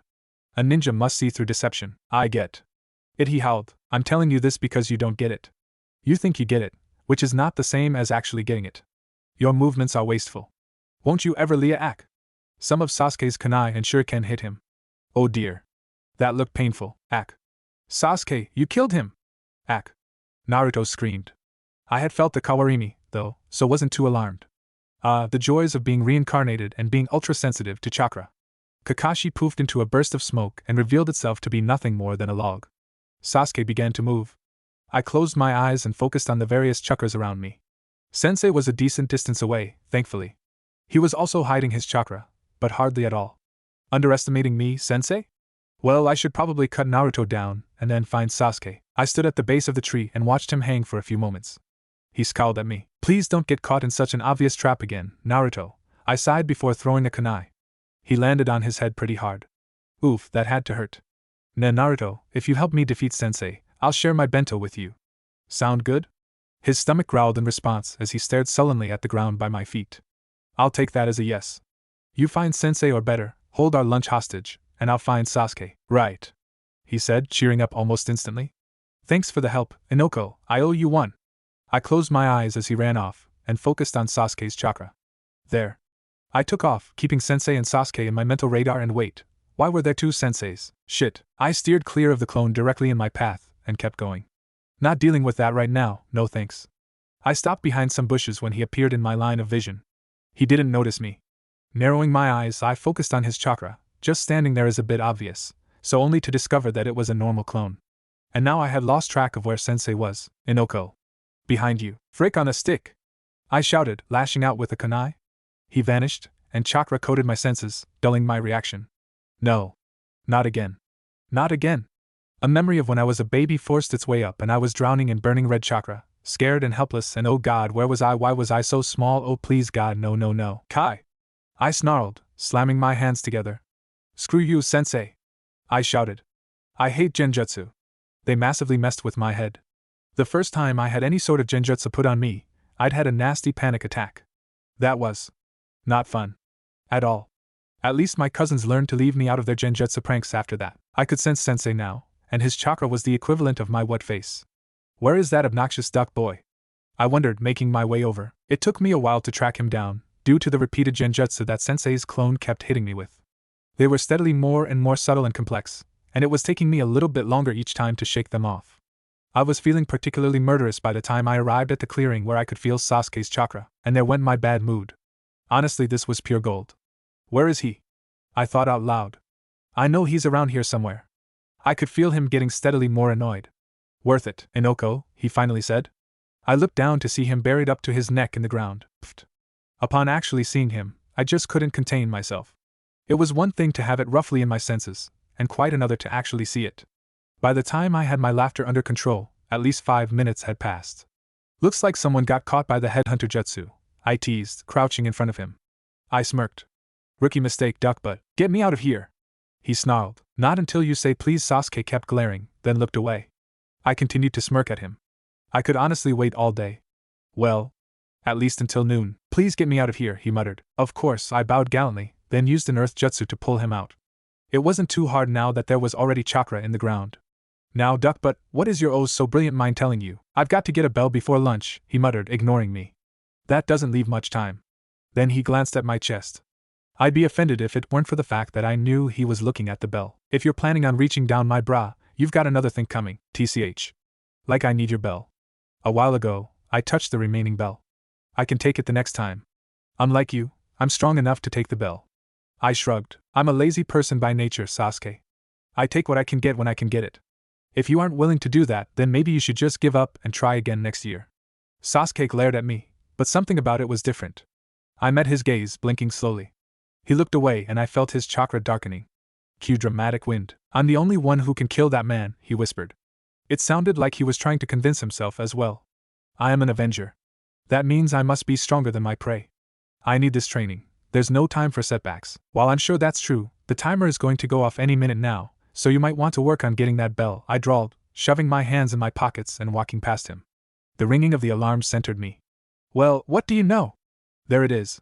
Come on, Sasuke. As it turned out, Naruto heeded my advice when I suggested taking the lunches hostage. Unfortunately, Sensei caught him and tied him to the middle post. I burst out laughing when I saw him. Sorry about the crappy advice, Naruto, I said, poking him in the cheek. But I got a bell, so that works out. His stomach growled at me, and Sasuke's responded. I could feel my own tightening. Oh, stomachs are growling, Sensei said with folded arms. That's too bad. Oh, and by the way, about this exercise, well, I've decided that there's no need to go back to the academy. Naruto gasped with delight and Sasuke smirked. I merely sat on top of the post Naruto was tied to and blinked. There was something about Kakashi-sensei's chakra that I didn't quite trust. Malicious glee at its finest. Yup. Definitely a sadist. That means that all three of us. Naruto grinned, wriggling in his ropes. Yes. Sensei smiled as if he were talking to young children. All three of you must quit being ninja. Silence fell across the clearing. I honestly wasn't expecting that. That's a little harsh, Sensei, I said after several seconds. Care to explain your reasoning? Quit being ninja. Naruto panicked under me. What do you mean? I mean, you said that if we can't take the bells, we'll be sent back to the academy. But Inoko got a bell and you're failing her too? Because not one of you think like shinobi, you think like little kids, he said lazily. Like brats. Sasuke shot past us, attempting to stab Sensei. That's a bad idea, I called after him, but by that point it was too late. Sensei threw him to the ground and sat on his back, one foot on his head and twisting his arm behind him. You think it's all about you, Sensei explained. You don't know what it means to be a ninja, you think it's a game. Why do you think we put you on squads? Did you consider that question for 1 second? My face went slack. Oh. I was such an idiot. I, a Yamanaka, part of a clan that is known for its teamwork, failed to see this basic lesson. This is why I shouldn't stay up all night, I muttered, smacking my forehead. I missed the big picture. You were trying to force us to work together by making it impossible to take a bell by ourselves. I only got one because you weren't anticipating a kawarini. I'm sure that you would have stopped me in a second if you wanted to. Now you get it, he said sarcastically. The answer to this pass/fail test is teamwork. I looked away from his cold stare, embarrassed. Why didn't I think of that? Crap, I know that Shikamaru would have noticed that much. He's going to rub this in my face later, I just know it. And honestly? I felt bad for my teammates. I should have seen this, and told them about it. Yamanaka were supposed to gather information and share it with their teammates. I didn't, Sensei sighed heavily. Well, it seems that you guys understand my point, at least. I'll give you one more chance after lunch. However, Naruto doesn't get any because he tried to steal the lunches. He met our eyes one by one. You have half an hour. Kakashi vanished. I could still sense him hovering around the clearing, waiting to see what we would do. If he was truly expecting me to obey him though, he had another thing coming. Honestly, he couldn't have been more obvious if he had tried. Just finished telling us about how our test was about teamwork and looking out for your team, and then he tells us to leave Naruto to starve? Haha, yeah, no. Sasuke, how fast can you eat 2/3 of your bento? I asked out of the corner of my mouth. He frowned at me. Why? If we each eat 2/3 of our bento, that will leave Naruto 2/3. Sensei said not to feed him, Sasuke pointed out, glancing at him. I glanced over as well before meeting his eyes. Yeah, I know. I think this is another test. Break the rules in favor of teamwork, or abandon teamwork in order to stick to the rules. I scanned the tree line for any sign of Kakashi. Naruto, I'm going to cut your ropes and give you the rest of my bento, okay? Sasuke and I will do our best to keep Kakashi-sensei off your back while you refuel.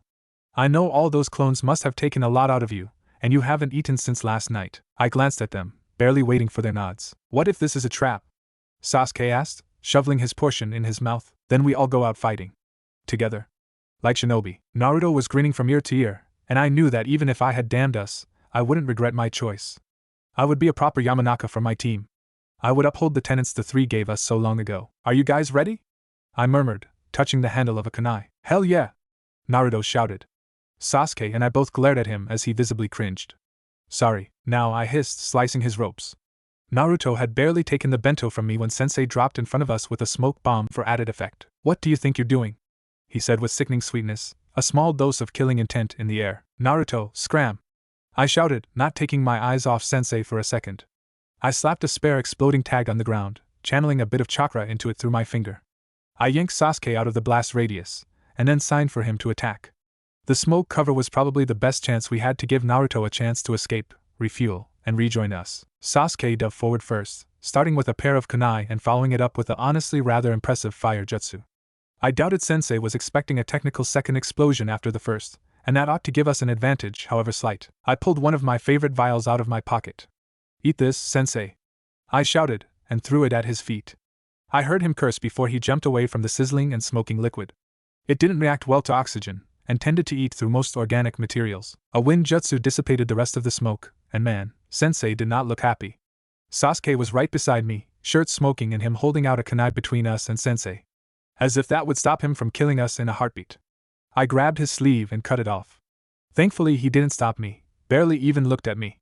I knew from personal experience that this stuff was not fun to get on your skin. You broke the rules, Kakashi observed, a glint in his eye that I didn't like at all. The way I see it, I'm going down either way, I snapped, stepping forward so I was next to Sasuke, and I'd rather go down with my team than alone. HMIC. And does little Sasuke-kun feel the same way? I caught Sasuke glancing at me from the corner of my eye before he briefly nodded. HM. Well, you know what this means. He began to form hand signs. I didn't recognize the jutsu, but I sure as hell wasn't going to stand here and let him finish it. I mean, how dumb would I have to be to do that? I put my hands up into the infamous Yamanaka seal and threw my soul forward. He didn't even move. Being in someone else's body was strange, to say the least. No matter how many times I did it, it felt so awkward. Kakashi-sensei was about 3.5 inches taller than I had been in my previous life, but after living in a much smaller body for 12 years, I had gotten used to being short. Sensei, were you expecting this? I said in the now shared mind space. I yanked the bell off my new belt and threw it at Sasuke. He caught it with ease. Sasuke, track down Naruto and give that to him. I shouted. The deeper voice threw me off a little, but it was nothing I wasn't used to. Inoko! Naruto shouted, bursting from the trees to hover over my limp body. Oh my gosh, are you okay? Inoko, I'm fine, I said with amusement. Naruto stopped panicking over my body and looked up. What? Did you? Yes, Naruto. I threw my soul out of my body and took control of our sensei's body. I rolled my eyes. What do you think I do in my training time? Read porn like our beloved sensei. But you're a girl. I'm so glad that you've noticed that, Naruto. Really, I am. And you're in a guy's body. I froze. Oh, sweet frick on a stick. I screeched, hopping around. Oh, gross, gross, gross. This is so gross. How do you guys stand this? I demanded just before releasing the jutsu. It's so gross. I whined back in my own body. I think I've been violated on a personal level, Sensei muttered under his breath. I pulled the bell from my bra and gave it to Naruto. Sasuke still had the other one in his hand. Gross. Boov bell. Naruto wailed, throwing it back at me. I stuck it down his shirt and laughed as he writhed. But Inoko, if you have the bell, then you can't pass. Don't care, I shrugged with a small smile. You're going to be Hokage, and Sasuke has angsty Avenger things to do. Me? I'd rather be a psychologist. So, therefore, you two are the ones that should have the bells. Naruto looked at his bell, then at Sasuke's. I could feel Sensei's gaze on us, quietly assessing. And here I thought owls were supposed to be wise, Sasuke said, dropping his bell in the remnants of my lunch. I screeched in horror as I dove for it. You do not defile an Akimichi Deluxe bento with a filthy bell that you have no idea where it's been. This one's yours now, Sasuke. I'm taking what's left of your bento as penance. Sensei began to laugh. What's so funny? Naruto demanded. Oh, nothing, Sensei said with a dorky eye smile. Only that you passed. We all stopped and stared at him. The point of this test is to put the team above yourself, no matter what. I think that you three have shown that pretty well in the past few minutes. Nobody cares about your stupid test anymore, Sensei, I deadpanned. I could feel the caffeine crash coming. I wanted some form of food in my stomach to at least alleviate the side effects. I want to finish my freaking food. In a minute, he said, walking towards the memorial stone. Did you three take a look at this? The names engraved on this stone are all shinobi who are honored as village heroes. That's it, Naruto said cheerfully. I've decided that I want to have my name engraved on there too. No, you wouldn't like that, I said softly, placing the bento on the ground beside me. There was a heavy feeling in my chest. These are a special kind of hero. Why would I not like that? He demanded. Because those are the names of shinobi that have been killed in action. The elevated mood quickly vanished. My end is on here. She was killed on a mission when I was 6. I still remembered how hard my mother cried that day. I walked up next to Sensei and gently touched her name. I wouldn't doubt that you all have precious people here as well. May the deer trails guide you home, I prayed silently, letting my hand fall from the stone.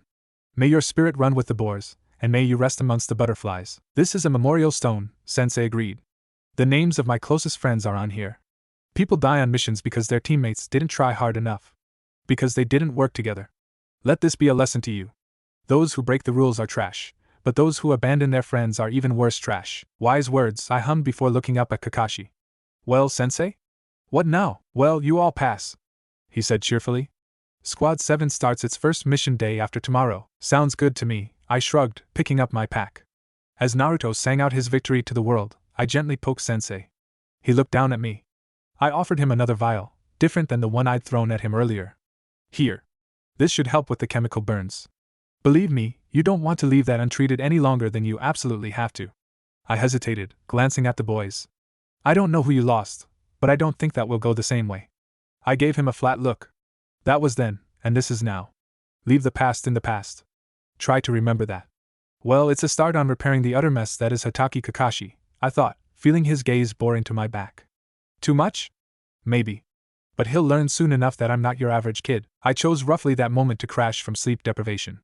Because I was an idiot that didn't think she needed sleep. Fun. The last thing I thought before falling asleep was how blue the sky was that day. I woke up in my bed. This was strange, considering that the last thing I remembered was passing my second test and talking to Sensei. It had been noon then, roughly, and now it was. I rolled over and squinted at my alarm clock. 8 a.m. blinked back at me. Did I actually sleep for 20 hours? Nice. And then the door slammed open. Enter sister. Time to get up, Ino announced. You have a shift at the shop in an hour. I wish you would consult me before giving me shifts, I moaned. You suck. Too bad, she said cheerfully, yanking my covers off. I whimpered as I curled up into a ball. My warmth cocoon stolen from me in the cruelest manner possible. You've been sleeping for nearly 20 hours.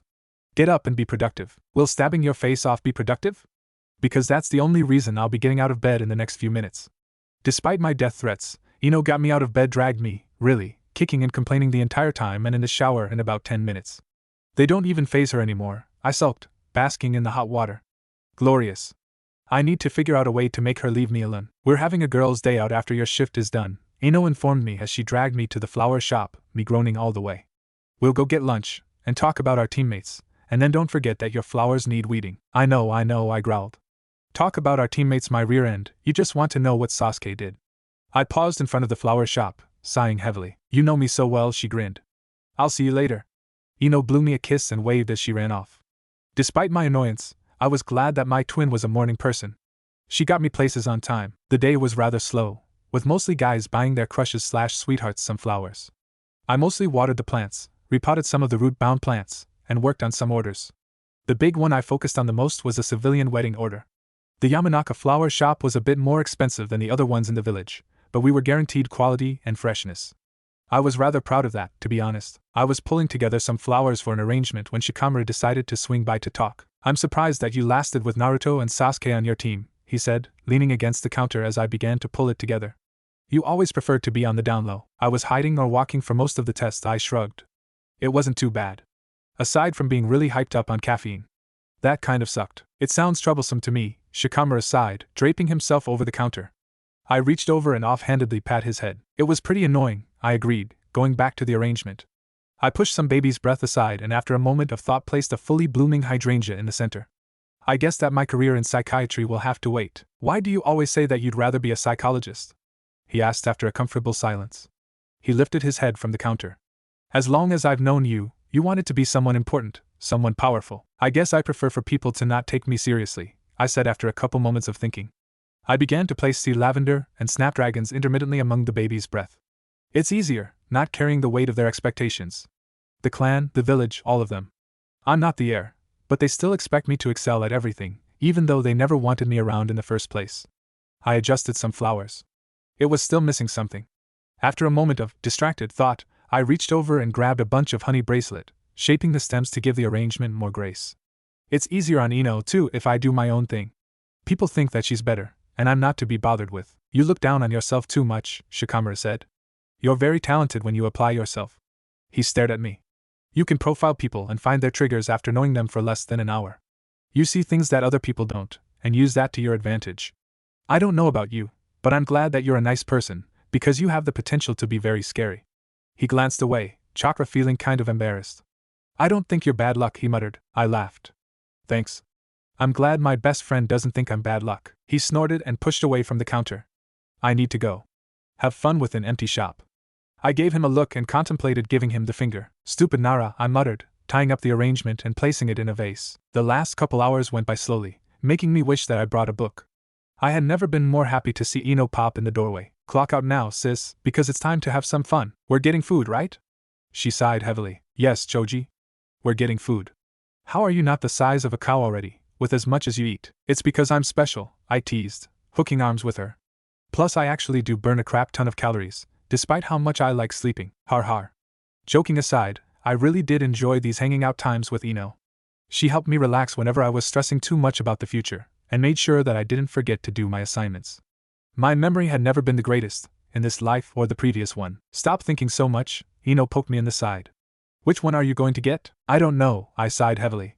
I just want to get all of them. Choose already. Fine. I ordered the thing that reminded me of a cho, of all things, and happily took a bite. I sighed in bliss. Try it, I said, pointing it at her face. I'm on a diet, she said. Eat it. It's way too fattening and I'm on a diet. That's one of the rules of a diet. Rules were made to be broken. Eat it. She reluctantly took a bite, but I could see the bliss on her face as the flavors coated her tongue. I could probably write poetry about this, I grinned. You see why? It's not that great, she shrugged, but I could see her eyeing the rest of my nacho. Don't even think about it, I warned, turning away and attempting to shove the rest of it in my mouth. Inoko! Give me some, you said it wasn't that great. You don't deserve the nacho. What the hell is a cho? Inoko? Ino? We both looked up to see Sakura standing in front of us, her usual cheer missing. What are you doing here? Having a girl's day out, Ino responded promptly, dusting herself off as if nothing happened. What about you? Oh, nothing, just my mom wanted me to do some shopping. Sakura looked at her feet, rocking a little. Are you okay? I asked bluntly. Your eyes are all red. Sakura's eyes filled with tears. She shook her head and started wiping. Come here. I hugged her tightly. Ino and I will help you with your shopping, and then we're getting ice cream. Sakura made a sound that was somewhere between a laugh and a sob. Lob? Between crying breaks and grocery shopping, we found out that Sakura's Inuzuka-sensei had failed her team. As in completely and utterly failed them. He said, and I quote, the three of you are absolutely hopeless. You have no redeeming qualities whatsoever. You can barely fight, your jutsu are shabby, and your teamwork is non-existent. I mean, I'm sure it was true, but there were probably nicer ways to say it. So that's how we failed, Sakura finished sadly, poking at her strawberry ice cream. Pretty stupid, huh? Well, I think that he's dead wrong, Ino said heatedly. She stabbed her chocolate ice cream with her spoon.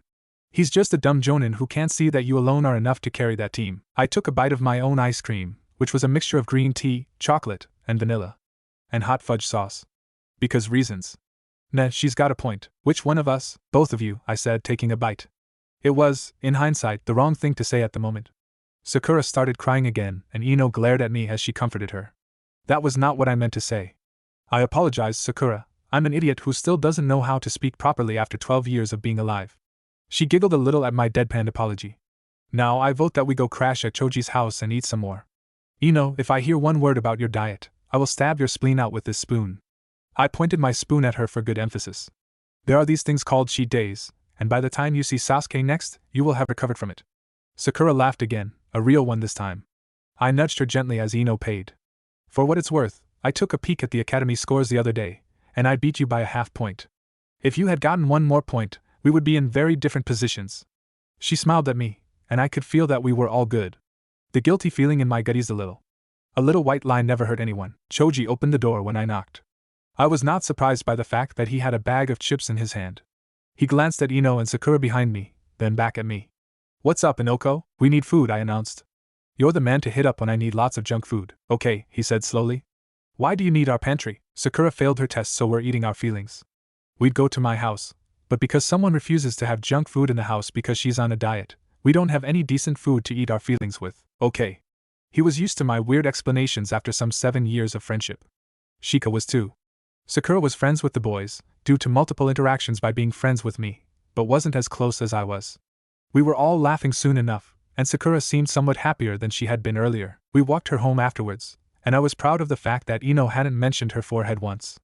Not once. Personal growth. I gave her a final hug. Maybe try talking to Irika-sensei about it? I suggested. I'm sure he has some ideas, or at least knows some people who have ideas. Maybe he'll have some advice. Sakura nodded, eyes bright once more. I'll do that. Thank you, Inoko. I mean it, I flushed, waving it off. It's no big deal, honestly. I know you'd do the same for me. Regardless, I owe you one. So thanks. I was quiet for the most part on the way home, content to listen to Ino rant about Sakura's temporary sensei. For someone who was supposedly enemies with her, Ino had a lot to say on Sakura's behalf. I don't know about you, but I had fun today, Ino said as we brushed our teeth, ranting finally over. I grunted in response and spat. Now that I wasn't focused on making my friend feel better, I could feel the guilt weighing down on me. We really ought to do that again, I'm kind of tired, so I'm going to bed now. I just wanted to be alone for a while. Okay, she responded happily, giving me a hug and a kiss on the cheek before bouncing downstairs. There was a mirror on Ino's vanity. I would always look at it before I left the room or just after I entered. I guess it reminded me of something similar in my last life. Sometimes I saw a glimpse of who I used to be. Sometimes I saw nothing but the girl I was now. Today I saw a thief. A liar who had somehow cheated her way into the spot someone else deserved. Flopping onto my bed, I stared at the ceiling. I haven't even actively done anything yet, and I've already ruined someone's life. My stomach turned. Sakura was supposed to grow on Team 7. She was supposed to learn the important lessons, supposed to become Tsunade's apprentice, and become the second coming of the Slug Princess. And I've ruined it. I've ruined everything. I should have stayed out of the academy and let the plot take its course. I should have my vision blurred. What have I done? What? Naruto's horrified screech snapped me out of my daze. This is what we're doing. I'm confused. What's going on? I said as Naruto gaped at the scrolls Sensei had given him. We'd met up bright and early in front of the mission desk. Sensei only took 2 hours to get here, so I napped against the wall until Sensei arrived. I'd gotten pretty good at falling asleep against walls over the past few years. Then I had fallen into a bit of a daze, realizing something of monumental importance that escaped me now. If it was that important, I'll remember it later. We're taking a mission, right? You really ought to stop spacing out so much, Sensei observed, sticking his nose in his book. You'll get yourself killed. That's not something you should say like that, Sensei, I deadpanned, blinking slowly. But seriously, what are we doing? Boys, don't tell her, Sensei grinned as he took the lead. This is what Inoko gets for spacing out. I mean, fair, but I hate you all. It turned out to be weeding an old lady's garden. Which wasn't bad, considering that I had been weeding my own flowers just yesterday. I ended up replanting half of the things the boys uprooted after yelling at them for not knowing the difference between lavender and a weed. Sasuke said something along the lines of "it's all the same anyway, blah blah," and then Naruto demanded a challenge to see who could pull the most weeds. He instantly began pulling up the angel wing, and I was about to pull my hair out. Then they started getting into a physical fight, which I was content to ignore and take care of this honestly lovely garden until they rolled into me. My following actions were entirely justified, even though Naruto was hiding behind Sensei as I grouchily drank some tea. Sasuke was wisely minding his own business at the other side of the garden, carefully checking each plant to see if it was actually a weed. Have you considered anger management classes? Sensei asked after several minutes. I glared at him and projected what little killing intent I had figured out. He snickered. On second thought, you're almost kind of cute doing that. I guess having genin isn't so boring after all. You sounded vaguely like a pedophile there, Sensei. Don't say something like that so lightly, he scolded playfully. You could ruin your teacher's life. Challenge accepted, I said dully. Moving on to something more interesting, like what I'm going to eat later. That's very hurtful, Inoko. Good. It was supposed to be. I have come to the conclusion that D ranks were invented to break the heart and souls of genin, I announced to anyone who was listening as I flopped on the couch. Ino made a noise that I assumed to be an agreement from the floor. I swear, I'm going to murder both of my teammates before the week is out. Sounds like you're being productive, Dad said from his chair, looking over some papers that I was fairly sure shouldn't be anywhere near us. I signed up for the life of a shinobi, Ino said, her words muffled by the carpet. Not being a babysitter, picking up trash, walking dogs, painting fences, I agreed. Babysitting brats, weeding gardens, grocery shopping, Ino groaned. I'm exhausted. I think I might actually be asleep before 12 tonight. Thank God, Dad muttered under his breath. I scowled at him from the pillow I was burying my face in. I heard that. Well, dear, Mother said, carrying in a tray of cups and a teapot. That's just what genin do at first. When your sensei thinks you're good enough, he'll let you go on low-level C ranks. As you become more experienced, you can go on higher-level missions. Just be patient. Mother, I love you to bits, Ino said, lifting her head. But what on earth do you know about early shinobi life? You didn't even meet Dad until you were 20. She was a chunin before we were born, I pointed out. Ino spun towards me, shocked. What? Mother? Really? How did you find out? Mother never told us. Mother, I never would have guessed you were a shinobi. You never asked, Mother said in sing-song as she poured tea for us, careful not to stain her sleeves. I found her chunin vest a couple years ago when I was going through her closet for chocolate, I explained, accepting my cup of tea. My family all stared at me. I used to store chocolate in there? I offered. Mother sighed and settled down next to Dad with her tea. I wriggled onto the floor and up against their legs, resting my head on Mother's kimono. She began to gently stroke my hair. You are by far my strangest child, Dad said, going back to his papers with an exasperated but fond smile. And that's why I'm your favorite, I replied sleepily. You're late. Naruto screeched. I blearily lifted my head to see a blur that I assumed was Sensei. Seemed about right, so I dropped my head back down. There was an old lady that needed my help with her groceries. Kakashi-sensei started as I decided whether it was worth it to fully wake up. Sometimes, if I hadn't slept particularly well the night before, I'd take a quick nap while waiting for him to arrive. Most times, though, I went through my stretches and tried to mess with my range a bit. I was making progress, I thought, inch by painful inch. Liar! Sensei, when's your birthday? I asked. He blinked at me, confusion written across his chakra. I'm getting you a watch, since you clearly have no sense of time. Sasuke made a noise that could be interpreted as a snort of amusement. Excellent. Ah, Inoko, your cruelty is too much for the tender heart of your Sanai. Threw my shoe at him. You pest. Sensei waited until I had put my shoe back on before speaking again. I was thinking that we would and do some more D ranks today, he said lazily. Naruto and I groaned loudly as Sasuke sighed heavily. D ranks were necessary, but awful. I understood why we had to do them, but they were absolute hell. There were so many other things we could be doing instead of painting fences. Can't we do some training, Sensei? Naruto whined. We've been doing nothing but D-rank missions ever since we became genin. True, I nodded. I tried to contain my excitement at the prospect of actually learning something useful. Every bit of training counts, Sensei. Kakashi watched us with a look that I couldn't quite read. Very well, he sighed, snapping his book shut. Let's go over what you already know. I presume that you all know the Academy Kata? Duh, Naruto rolled his eyes. We wouldn't be here if we didn't, Databayo. Well, that takes care of taijutsu then. Am I right to assume that none of you know genjutsu? I awkwardly raised my hand after a few moments of silence. I can dispel them? Dad said I can't learn to cast them until I graduated though. Genjutsu were fairly easy to sense, not quite as easy to dispel, though knowing is half the battle when it comes to genjutsu. Yes, I saw you doing that during your test. He glanced at me, then up at the sky. Well, Sasuke, do you know any elemental ninjutsu other than the Grand Fireball? Sasuke didn't say anything, and he looked a little embarrassed. No, well, that's okay. Students rarely graduate with an elemental ninjutsu under their belts, Sensei said, scratching his head. Naruto? And no, he said, looking away. I know the Kawarimi, Hench, and the Kagebunshin. Don't feel bad, Naruto, I said, patting his shoulder. Sensei's just getting an idea of where we're at so he knows what to teach us. I wouldn't put it like that, but sure. What about you, Inoko? I wasn't tempted to throw my shoe at him again. I really wasn't. I'm trying to help you connect here, Sensei. I know the Academy 3, and a couple Earth Jutsu that one of my cousins taught me, not to mention my clan Jutsu, I said, blinking slowly. It was appearing I knew the most actual Jutsu compared to my teammates. Maybe we could put that to use. Naruto could easily become a taijutsu monster with his shadow clones, and Sasuke seemed to be more of a mid-range/close quarters fighter.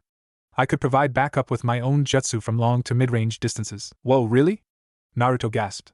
How many? Oh, this was embarrassing. Naruto and Sasuke were both looking at me with a bit of surprise. I'd always been a bit lazy at the academy, yeah, but I certainly worked my ass off at home.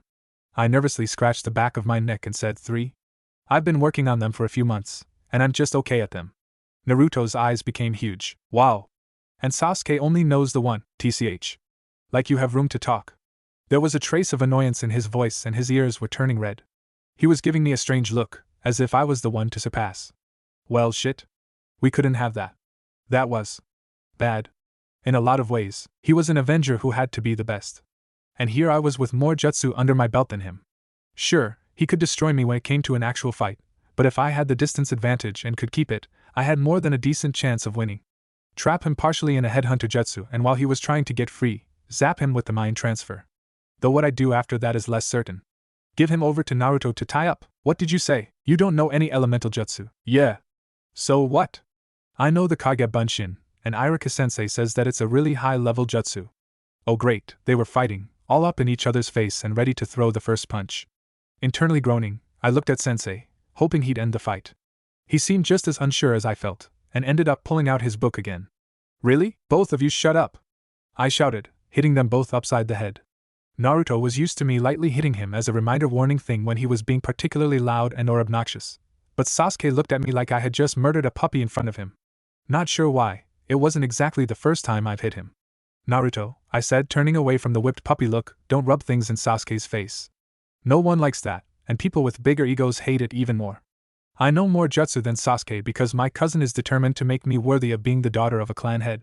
Also worthy of being alive in the first place, but who cares about that? Not me.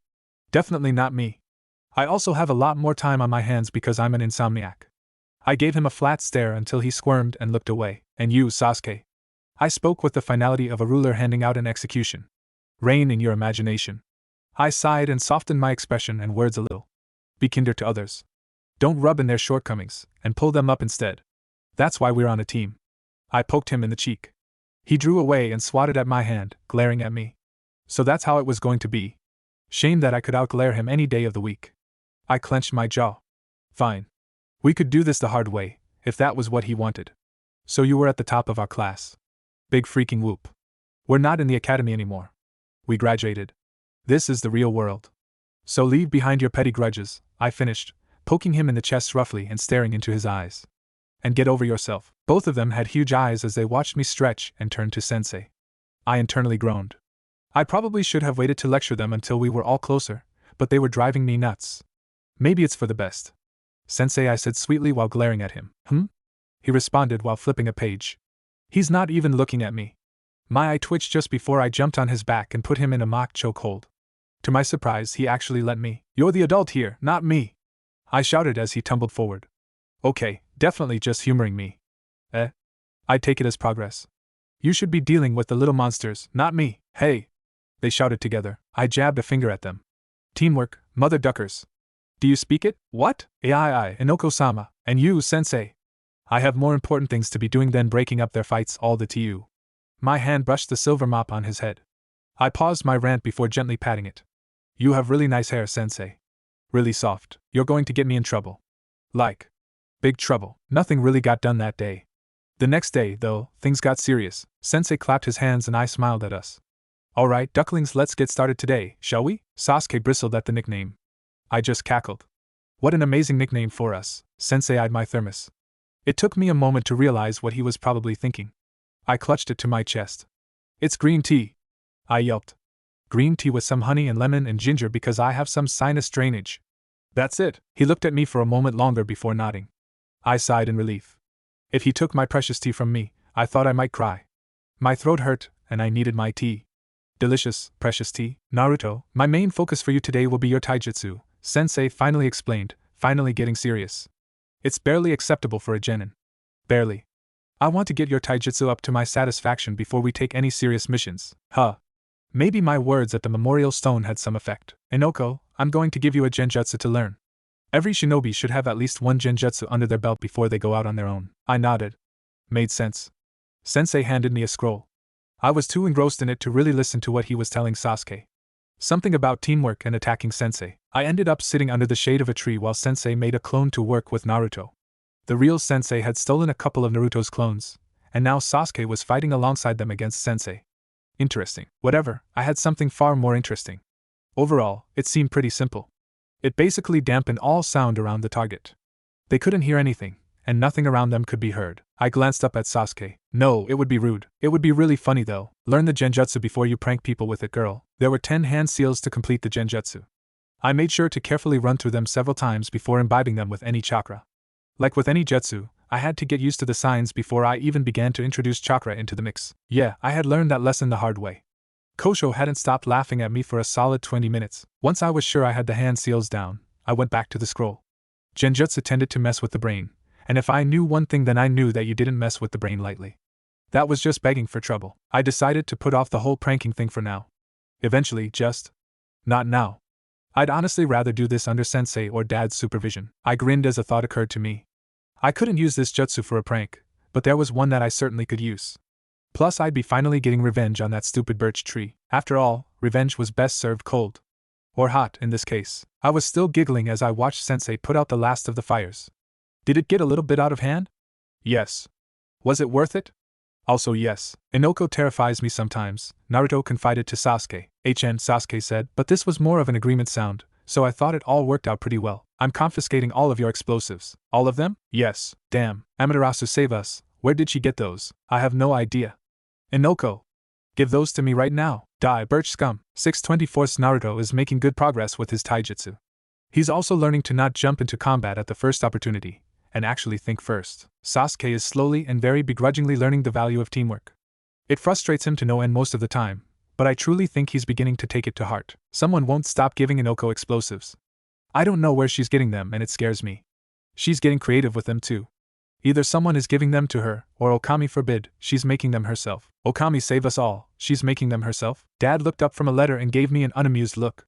What's this about you nearly destroying 3 different training grounds in the past week? Ino nearly choked on her noodles. I worked through my current mouthful as slowly as possible. Lies and slander? I offered. He raised an eyebrow. Try again. Experimentation with highly combustible incendiaries around flammable organic biospheres? The 3 preserve us, Mother muttered, rubbing her temples. Inoko, stop making explosives. You're going to give your sensei an aneurysm. I pouted. What about little explosives? No, Dad and Mother said at the same time. Little explosives with sensei's supervision? Inoko. Fine. We ate in silence for a little bit. I'll just distill more poisons then, I reasoned. Inoko. No. In 3 different locations across Konoha, the other members of Team 7 had chills run down their spine, and weren't sure why. I closed my eyes and reached out with my senses for our target. He was moving fast, but not too far away from me. Perfect. Touching the mic on my throat, I softly said, Inoko at point C. It only took a moment to hear in my earpiece, Sasuke at point B. Several seconds passed before I heard Naruto check in. Naruto at point A, Databale, he finally said. You're slow, Naruto, Sensei scolded. Okay, Team 7. Target has moved. Acknowledged, I replied, jumping from the tree and moving towards the chakra blip. It was still fairly unaware of the people following it. In pursuit. He's over there, Naruto said. What's the distance to the target? Sensei asked, a trace of amusement in his voice. 5 meters, ready to go, Tibeo. I am as well, Sasuke put in. I touched my throat mic. 6 meters, ready to go. Okay. Go! I jumped clear of the bush, seeing Sasuke and Naruto just a little ahead of me. Naruto reached the target first, diving and wrapping his arms around it. I got you! Naruto shouted, thrusting the target of our mission into the air. The cat screeched in rage and began scratching him. Does it have a ribbon on its right ear? Sensei demanded. Is it our target, Tora? Brown fur with a pink ribbon on the ear, I said, amused. Fairly sure it's Tora. Naruto, that's not how you deal with a cat. Let me have him. Good. Operation Tora the Lost Pet complete. Naruto gratefully handed Tora over, nursing his wounds. Ne Nico-chan, was the orange monster mean to you? I cooed, moving Tora into a more comfortable position while holding his paws. Such soft, pretty fur, supple toe beans. Man, I wanted a cat so bad. You don't want to go back, do you? I know, pretty kitty. Sasuke raised an eyebrow at me and snorted. TCH. It can't understand you, you know. It's the tone that matters, duck boy. Just be gentle with the prettiest kitty and tell him what a baby he is, aren't you? That got me a strange look. Tora was relaxing in my arms and beginning to purr. Isn't there a more exciting mission we can work on? Naruto shrieked through the radio. I yelped as Sasuke yanked the earpiece away as fast as he could. Have a thought for our hearing, I shouted, trying to pull out my earpiece. Tora wriggled free from my arms and bolted into the underbrush. We can't be ninja if we've gone deaf in one ear. Shit! Tora, sorry! He wailed, and we were in pursuit once more. Ooh, my cute Tora-chan! The daimyo's wife, Shijimi-sama, squealed. I was so worried about you. Tora yelled and was doing his best to get away from the overly affectionate woman, who was doing her best to squeeze the life out of her cat. Poor baby, I'm starting to see why he ran away in the first place, I muttered in a low voice to my team. Sasuke snorted while Naruto giggled a little. That cat's getting what he deserves, Naruto whispered back. You just don't know how to treat a cat. Granted, either does she. Sensei nudged us both, then moved to the table where the Hokage and Iruka-sensei were sitting. Now then, the Hokage said, puffing on his pipe and looking through some papers. Team Kakashi's next mission: babysitting Yoji-sama's son, grocery shopping for an elderly couple, help dig up potatoes. With every mission option, our shoulders slumped more. Sure, having some extra pocket money was nice, and the boys used it for groceries and rent, but in exchange, I was being bored out of my mind. At least with this mission, Sensei taught us to use radio transmitters. No! Naruto howled. The Hokage glanced up. No thanks to all of those. We want a more exciting mission. Choose something, Alak. I put him in a chokehold and looked down at him with what Ino had dubbed my "I will eat your soul if you don't stop right now" smile. Naruto. You are speaking to the Hokage, I stressed, and you will use proper respect. He nodded frantically. I knew that he and the Hokage had a friendship, but Naruto was still technically beneath him. There was still a status quo. Thank you, Inoko, Iruka sighed, rubbing his temple as he was wont to do around Naruto. I released him from the chokehold, giving him a warning look to behave. You're still just a genin, Naruto. Everyone starts with D ranks to gain experience, but we've only been doing dumb missions lately. My eye twitched, but Sensei beat me to the punch and hit him in the head. Cut it out, Naruto, he said in a tired voice. Naruto, Sarutobi said, placing his pipe down. He somehow managed to convey all of the power his title meant, and a bit of a grandfatherly vibe in a single word. Not going to lie, I was impressed. Charisma certainly wasn't his dump stat. It looks like I need to explain to you what missions are, since you clearly weren't paying attention during that particular lesson. My mind drifted off as he lectured on missions, wondering what I should have for lunch. Unlike Naruto, I had paid attention, plus I had the added benefit of growing up in a clan with all of those terms being part of casual conversations. I'm craving ramen, but if I get some, then Ino will lecture me for an hour. Decisions. What kind of ramen should I have today? Naruto wondered out loud. Even Kakashi-sensei was paying attention to him. I had tonkatsu ramen yesterday, so I'm going to eat a miso ramen today. Miso ramen is good, we should get some later, I agreed. Sasuke, you should come with us, it'll be nice. Listen! The Hokage barked. Whoops, sorry, Sensei said, sheepishly rubbing the back of his head. You always lecture me like that, old man, Naruto complained. I resisted the strong urge to sigh and looked away at anywhere but my team or the table in front of us. But I'm not the kid who used to play pranks anymore. He then proceeded to turn around and sulk like a child. Kakashi's chakra felt a little annoyed and downcast, whereas the Hokage and Iruka felt more amused than anything else. That was good, at least. We probably wouldn't be punished for Naruto's outburst. Very well then, Sarutobi said after some thought. If you insist, then I will allow you to take on a C-ranked mission. It is an escort mission. Wait a minute, really? Naruto asked, delighted. Who is it? Who is it? This is way too familiar for my taste. The daimyo? A princess? The door slid open, and I could smell the alcohol from my position. The slight shudder from Sensei told me he smelled it clearly too. What? Tazuna the bridge builder slurred, clearly drunk despite the fact that it wasn't even noon. They're all kids. I gagged a little as he chugged a bottle of sake. Is the smallest one with the stupid face really a ninja? And the girl looks like she's about to fall asleep on her feet. Oh, 3, kill me now. Just end me. Send down a bolt of lightning and end my suffering. Why me? Why did I have to be punished with the plot? Haha, who's the small one with the stew? Naruto laughed, looking around at us, then realizing that he was the shortest of us 3. I'm going to kill you! He shouted as Sensei held the back of his jacket with a long, suffering expression. To my credit, my internal screaming only came out as a drawn-out whimper. Surely there's better people to take this mission? But who would believe me if I told them it was probably going to go mildly foobar? Don't kill the man you're supposed to escort, idiot, Kakashi-sensei sighed. I am the bridge-building expert Tazuna, he said. Once I have returned to my country, I will have all of you protect my life with yours while I complete my bridge. I guess there's no going back now. I can only move forward and maybe derail plot enough to keep us all safe. Sounds troublesome, I drawled. Let's do it. Guess who's got a C rank? I sang at dinner that evening. Now that we were officially leaving in the morning, I was actually kind of looking forward to it. Mother's eyes widened as Ino set down her chopsticks. Dad let the tea keep pouring into his cup while he stared at me. It nearly overflowed before he remembered what he was doing and set the pot down. No way! Ino gasped. Already? Sensei said he won't let us out until we have more training. I guess you and Sasuke wowed your sensei enough. I have Naruto to thank for that, actually, I replied as I got more rice. I drizzled a bit of soy sauce on it. He pretty much threw a fit when the Hokage suggested more D ranks, so we got an escort mission to wave. I'm leaving in the morning. Sounds like him, actually, Ino muttered. I don't know why the Hokage likes him so much. Who knows? I shrugged, even though I knew damn well. Whatever reason it is, it's gotten us out of boring missions. Dad ended up telling us about his first C rank with Shikaku and Choza during the rest of dinner. It had been a run-of-the-mill supplies delivery until it wasn't, and many things had happened before ending with them accidentally overthrowing a corrupt local ruler and destroying a drug trafficking ring. I almost doubted the truthfulness of that, except Dad and the others had been referencing it pretty much my entire life, and the story answered a lot of questions that I'd had. We asked Mother about her first C rank too, but she had smiled and said classified before taking a sip of her tea. Now I wasn't sure I wanted to know. After the dishes had been done and leftovers put away, I went up to our bedroom and laid down on the bed. I took a deep breath and folded my hands on my stomach. Dad had been teaching us the art of mind walking since we were 8. It was an essential first step to the mind transfer jutsu, as if one didn't know themselves, they could easily get lost in their target's psyche and be forever trapped in a foreign mind. Mind walking myself was, at this point, child's play for me. I'd been using the skill to occasionally refresh myself on memories that were determined to fade away into vague impressions and feelings. Most of the memories, I was content to let fade away as they caused me more pain than anything else.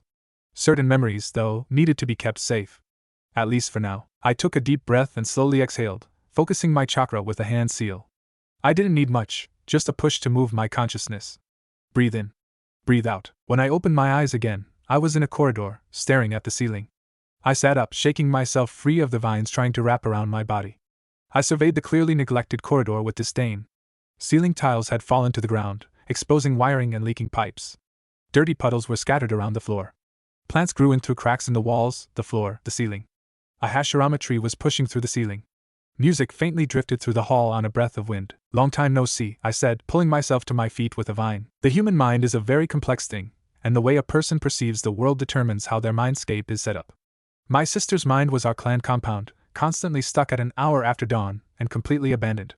Memories drifted on the air as glass bubbles. My own experiences led to my area, which I affectionately called my mind palace, to be a close replica of my old school. The longer I lived in Konoha, though, the more overgrown it became. Every time I returned, more of it had decayed and been replaced with plants. If I looked out the window, I could see part of the compound growing from the ground like the plants infecting my mind palace now. The subconscious was in charge of organizing things, for the most part. The conscious mind could make changes but nothing major. Everything was sectioned off in their own places, old life and new life, and how relevant it was. Miscellaneous memories, such as bus rides to school, faded into dusty papers. Important events, my 18th birthday, for example, remained as aged but easy-to-read files. The older it was, the harder it was to find, probably part of the miracle that helped Dad not notice the memories I had buried deep in my mind until further notice. It was these memories that I was looking for now, deep in the science wing. The name Tizuna was so horribly familiar, and I just knew it was plot-related. It was worth a check in the old basement to make sure that the dread wasn't for the future rather than the C rank itself. I jumped over a large root and began counting doors. One of these led to the stairwell, but I never could remember which. Opening a door at a guess, I glanced inside and wrong door. I screeched and slammed it shut. That's why that door was covered in vines. I shuddered and kept going. Part of a wall had collapsed, allowing a breath of fresh air rather than the damp, musty smell that lingered this deep. It stank of lost and forgotten memories. The actual door to the stairwell was hidden behind a cluster of bamboo growing through a missing tile. Roughly pushing my way through the wood, I forced the rusted door open and shut it behind me. An electric light flickered above me. Leaning against the door, I pushed my bangs from my face and took a deep breath. Trying to hide my previous memories from anyone who entered my mind had the unintended side effect of making it hard for me to find it. Adding that I tended to stay away unless needed because high-traffic areas of the mind are like a glaring neon sign that something important is here. Come have a look. Heaving a sigh, I pushed myself up and jogged down the stairs. The lights were dimmer here. Eventually, I reached the absolute bottom floor and tried to open the door. Nothing. Rusted shut. I pulled harder, willing it to open. With a deep groan that echoed up the stairwell, the door slowly ground open. Down here was even worse than upstairs. Half the lights weren't even working. Very few plants were down here, and those that were rotting. Probably not a good sign. A small box on the wall was blinking silently at me. There you are. A scanner and keypad sat behind the door, also kind of rusted. I pressed one hand to the scanner and typed in my first birthday in the keypad. Hi there, Siri said in English. What can I do for you? Heya, what's going on here? I asked a bit sharply. You've been doing a pretty crappy job taking care of my memories. The subconscious was a strange thing. Mine took the form of Siri. Yes, that's Siri. I'm sorry to hear that. How can I help? Well, for one, you can fix up this dump, I growled, looking down the hall. Some of the lights half-heartedly flickered on. Also, where are my memories of anime? I need to check the stupid plot. Again, printing directions now. Please input energy. Thank you, I said, taking the paper and glancing over it as I pressed my hand to the scanner again. I shoved chakra at it, and watched tiles fly up and puddles evaporate around me. Troublesome, I muttered, sidestepping a vine curling back into the wall. What are you doing here? Go back upstairs. The door to my anime memories was clearer than the other doors, simply because I needed to access them more often. For the most part, I let the doors rust and the handles fall off. But certain ones I kept well protected, and other ones just wouldn't rust shut for whatever reason. Like my death. Room 424 was one that was carefully avoided. Flicking on the lights, I looked around room 186 with a sigh. The walls were lined with filing cabinets, all in alphabetical order. Finding Naruto wasn't as easy as I would like, but all I had to do was look for the cabinet with the least rust on it. Hey Siri, can you put on some music? I asked as I kicked the filing cabinet to dislodge some of the rust before yanking it open. I began flipping through the musty files to find the one I wanted. We Are Not Alone or Novocaine. Either one works. Which one would you like to hear? I don't know, flip a coin or something, I said in exasperation, pulling a stack out and dropping them on the table. Now playing We Are Number One Be the Live. That's not what I said. Just turn it all off. Silence echoed through the room. Thank you, I muttered. Now, what's going to happen on this mission? I placed my hand on the pile of files and closed my eyes, sending a pulse of chakra through the papers. Well, technically, they were already made of chakra, and stopped getting distracted. Memories flooded me, drowning me in light and sound and impressions of the world around me from the time when they were made. I jerked my hand away after a few seconds, tears filling my eyes. It's gone, I chanted to myself. You're dead to that world, don't miss it. It's dead and so are you. Taking a deep breath, I put the files away and removed another stack. There were other things I needed to refresh myself on. Inoichi studied his younger child. He was leaning against the doorframe, watching Inoko as she slept. At least, that's what anyone not accustomed to her would think she was doing. He knew his daughter better than that. He could see her eyes moving underneath her eyelids as she mind-walked herself. There was a drying tear track on her face. He sighed and sat on the bed next to her, reaching out to stroke her hair. When he had first taught them how to mind-walk, he hadn't predicted how hard she would throw herself into the skill. Ino was tenacious, but cautious with what Inoichi taught her. Inoko, on the other hand, was far too curious for her own good. She experimented and pushed the limits. It was always the quiet ones. Inoko sucked in a deep breath as her eyes fluttered open. She blinked a couple times before focusing on him. Hey, Daddy, she croaked, smiling a little at him. What time is it? Almost 11, he replied, glancing over her. What were you doing in that pretty head of yours? Inoko snorted, but she seemed pleased by the compliment. Just looking at some old memories, she said before sitting up. Nothing special. Inoko snuggled up against him. She had always been a cuddler, even as a baby. It had been one of the few ways to get her to stop crying then. Inoichi wrapped his arms around her and pulled her close to his chest, then said in a sing-song voice, My baby girl is growing up one of these days. She's gonna be having little kitties of her own. No, Inoko complained, mock hitting him on the chest. He laughed and let her go. I haven't seen you much lately, my little moonflower, Inoichi said. He pushed her bangs behind her ears. Are you getting along with your team? I only contemplate murder about a half-dozen times a day, but other than that, we're all a big happy family. Inoko swung her legs over the side and stared at the floorboards. If I'm totally honest, Dad, it's a lot harder than I thought it would be. I mean, a lot. The boys bicker at every given opportunity, Sensei's always late, Naruto is always crazy loud and obnoxious, and Sasuke is constantly PMSing and being an angsty little crap.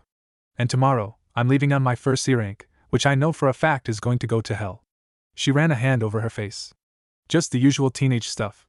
Inoichi chuckled softly. I can't tell you the amount of times I wanted to beat the crap out of Choza and Shikaku during our time on the same team, he sighed. They'd practically grown up as brothers, but even brothers had their issues. Soon, you'll all fall into a sort of routine that will just feel right. I find it very hard to imagine Sasuke and Naruto ever getting along. Sensei really doesn't want to be a teacher, and I guess he thinks not doing anything with us at all will fix his problem. Inoichi suppressed a sigh, already trying to figure out what to say to Hataki. Wanting to be a teacher or not, if one had genin under their care, then it was their duty to make sure they could take care of themselves on their own, to teach them. He doesn't care about us, and the boys would as soon kill each other than work together most of the time. Inoko looked up at him with tired eyes. I don't know what to do. Inoichi prided himself on being able to read people and know their thoughts. Even just a few minutes with a prisoner was enough to get them to crack. But Inoko, she was an enigma at times, even without his bias as her father. She rarely opened up to people, always preferring to watch and learn about them. He would have chalked it up to her age when he first noticed it, except Ino was always beaming and cheerful and social, waving happily at everyone who looked at her and generous with her hugs. Inoko hid behind her parents, then Ino when they weren't around. But not because she was timid. Inoko was anything but timid, and then there was that. I would give it time, he said after a minute. From what I've heard, they've never been the best of friends, and Kakashi is extremely socially awkward on a good day. She giggled a little at his description of her teacher. I trust you'll find your way, my little moonflower. Now go to bed. You need your rest tomorrow. Inoko pulled a face. Probably, she said reluctantly, then hugged him tightly. Love you, Daddy, I love you too. Hello? I said as I spied the boys at the gate. I trust nothing has been set on fire while you boys have been waiting? You're the one with all the explosives.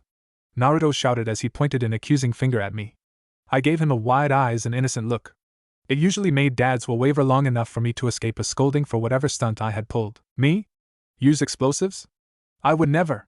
They both gave me a look, almost as if I had tried to blow them all up the other day. That one time was an accident. You were cackling as the trees burned behind you, Sasuke deadpanned. You say that like it's a bad thing. And that birch tree deserved it. It is. Naruto screeched. My eyebrows got singed. Yar Naruto, I'm afraid I didn't notice. Naruto leaped at me in rage, but Sensei chose that second to show up and grab his collar. Naruto, you can't attack your teammates outside of a training ground, he scolded. Tazuna stood behind him. Wait, is he already drinking? What the crap, dude? His pack clearly saying that he was ready to go. My throat tightened. Here we go. The event horizon of the plot. I shuffled my pack around a bit and ducked my head to keep the others from noticing the look on my face. The show had never really made it clear how long the wave arc took, making it seem like it took the course of a week or two. However, Sensei was telling us that it would take about a week to get there, which conversely meant that it would take a few days to come back at ninja speed. Tazuna also had to finish the bridge, which would take anywhere from a couple weeks to a month or two. We were going to be away from home for a long time. Naruto took a few steps forward, turned around, and shouted, yeah. All right. It jerked me out of my thoughts, making me focus on the fact that I'm in the field now. Can't get distracted like that again. Sensei was right, zoning out would get me killed. Someone's excited, I observed, amusement creeping into my tone. This is the first time I've ever left the village. He explained excitedly, looking around. I'd left the village a few times before with Shikaku when he had to go and check on the Nara farms, and he decided to bring Shika, Choji, Ino, and me. A few other times I had gone with Dad on trips to Yamanaka greenhouses, but those were far rarer journeys. Am I really safe with this twerp? Tazuna asked Sensei. I snickered. Naruto stopped laughing. It's okay, Sensei waved away the question. I'm a jonin, no need to worry. Naruto twitched. Naruto, chill, I drawled, walking up to him and poking him in the nose. Just prove him wrong later, okay? He blinked in surprise before grinning. Yeah. I'll totally show you my awesomeness later, old man. Kakashi sighed. The general atmosphere was crisis averted. It wouldn't do to have Naruto trying to attack the client twice in as many days. We walked in silence for a couple hours. I was fine with the quiet. It was useful for sorting out the information I had gotten from the stroll in my mind palace last night. It wasn't as much as I'd have liked. Even with the mind walking, memories faded over time. Revisiting them kept somewhat fresh, but I hadn't learned the clan jutsu until I was 8, which meant 8 years of fading memories. They were sketchy at best. Thankfully, no one really noticed my slightly dazed expression. Once I had finished and feeling kind of sick, I moved my attention to the chakra signature that had been following us since we left the gates. Since we were right next to the gates. 1, maybe 2 people sticking close together.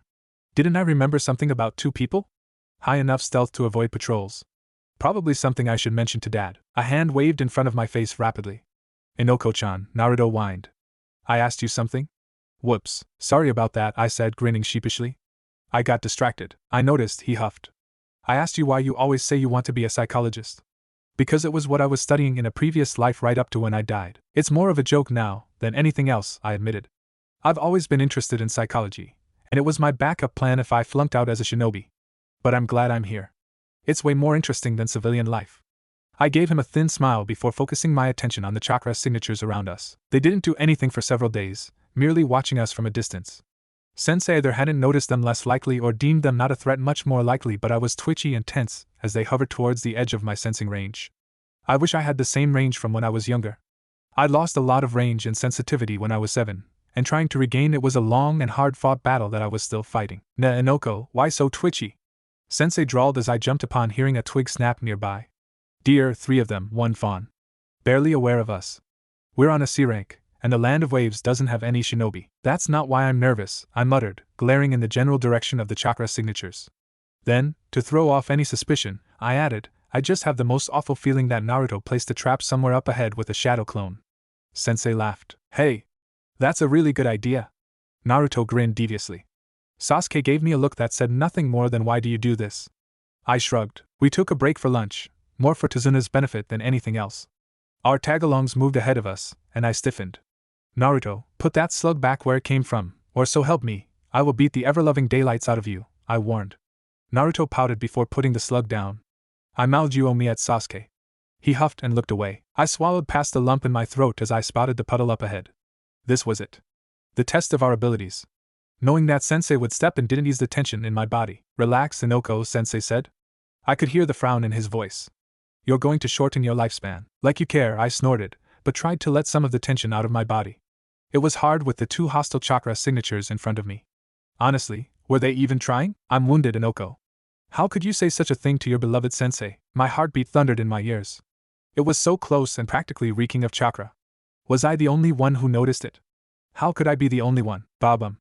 Naruto passed it. Babum. Sensei drifted behind us. Babum. Sasuke passed it. Babum. Tazuna passed it. Babum. I could feel Sensei's chakra tense behind me. Babum. I passed the puddle. Babum. Sensei walked past it like nothing was wrong. Babum. Chakra shuddered in the puddle and it felt wrong. Babum. Babum. Babum. They sprung from the puddle like a pair of frogs and threw their chain forward. I spun around probably faster than I should have for it to have been a surprise just in time to see them wrap the chain around Sensei. One, they chorused, and pulled on each side of the chain. I felt Sensei's kawarini, but all the same, the sight of him getting ripped apart, even if it was just a hinged log, I felt sick. The genjutsu wrapping its tendrils around me bugged me too, but I had to pretend it was real in order to trick the others. Area of effect genjutsu sucked like that. Kakashi-sensei! Naruto shouted, horror written across his face. The 2 ninjas shine behind him and he froze. No. Naruto wouldn't think of a kawarini. Time seemed to slow as I put my hands in the familiar seal of the mind transfer jutsu. Then I threw myself at one of them. Not daring to pause to settle into the new body, I dug my heels into the ground and threw myself backwards, abruptly throwing off the other one. Meizu, what the F, he started, but I silenced him with fist to the face. I spared a glance for my body, and seriously boys, it was just lying in the road? How rude. The other ninja disengaged his side of the chain and lashed out at me. Good. If he's focused on his traitorous teammate, he'll leave the others alone. Sasuke had snapped out of his shock and jumped forward, pulling out a kunai and shuriken, and then the idiot nailed me to a tree. Swearing under my breath, I released the jutsu, and blinked up at the sky. Frickin' dash, Sasuke! I had it under control. I snapped as I rolled to my feet and took a defensive position in front of Tazuna. You were passed out on the ground, he said, blinking. I was not, I snarled.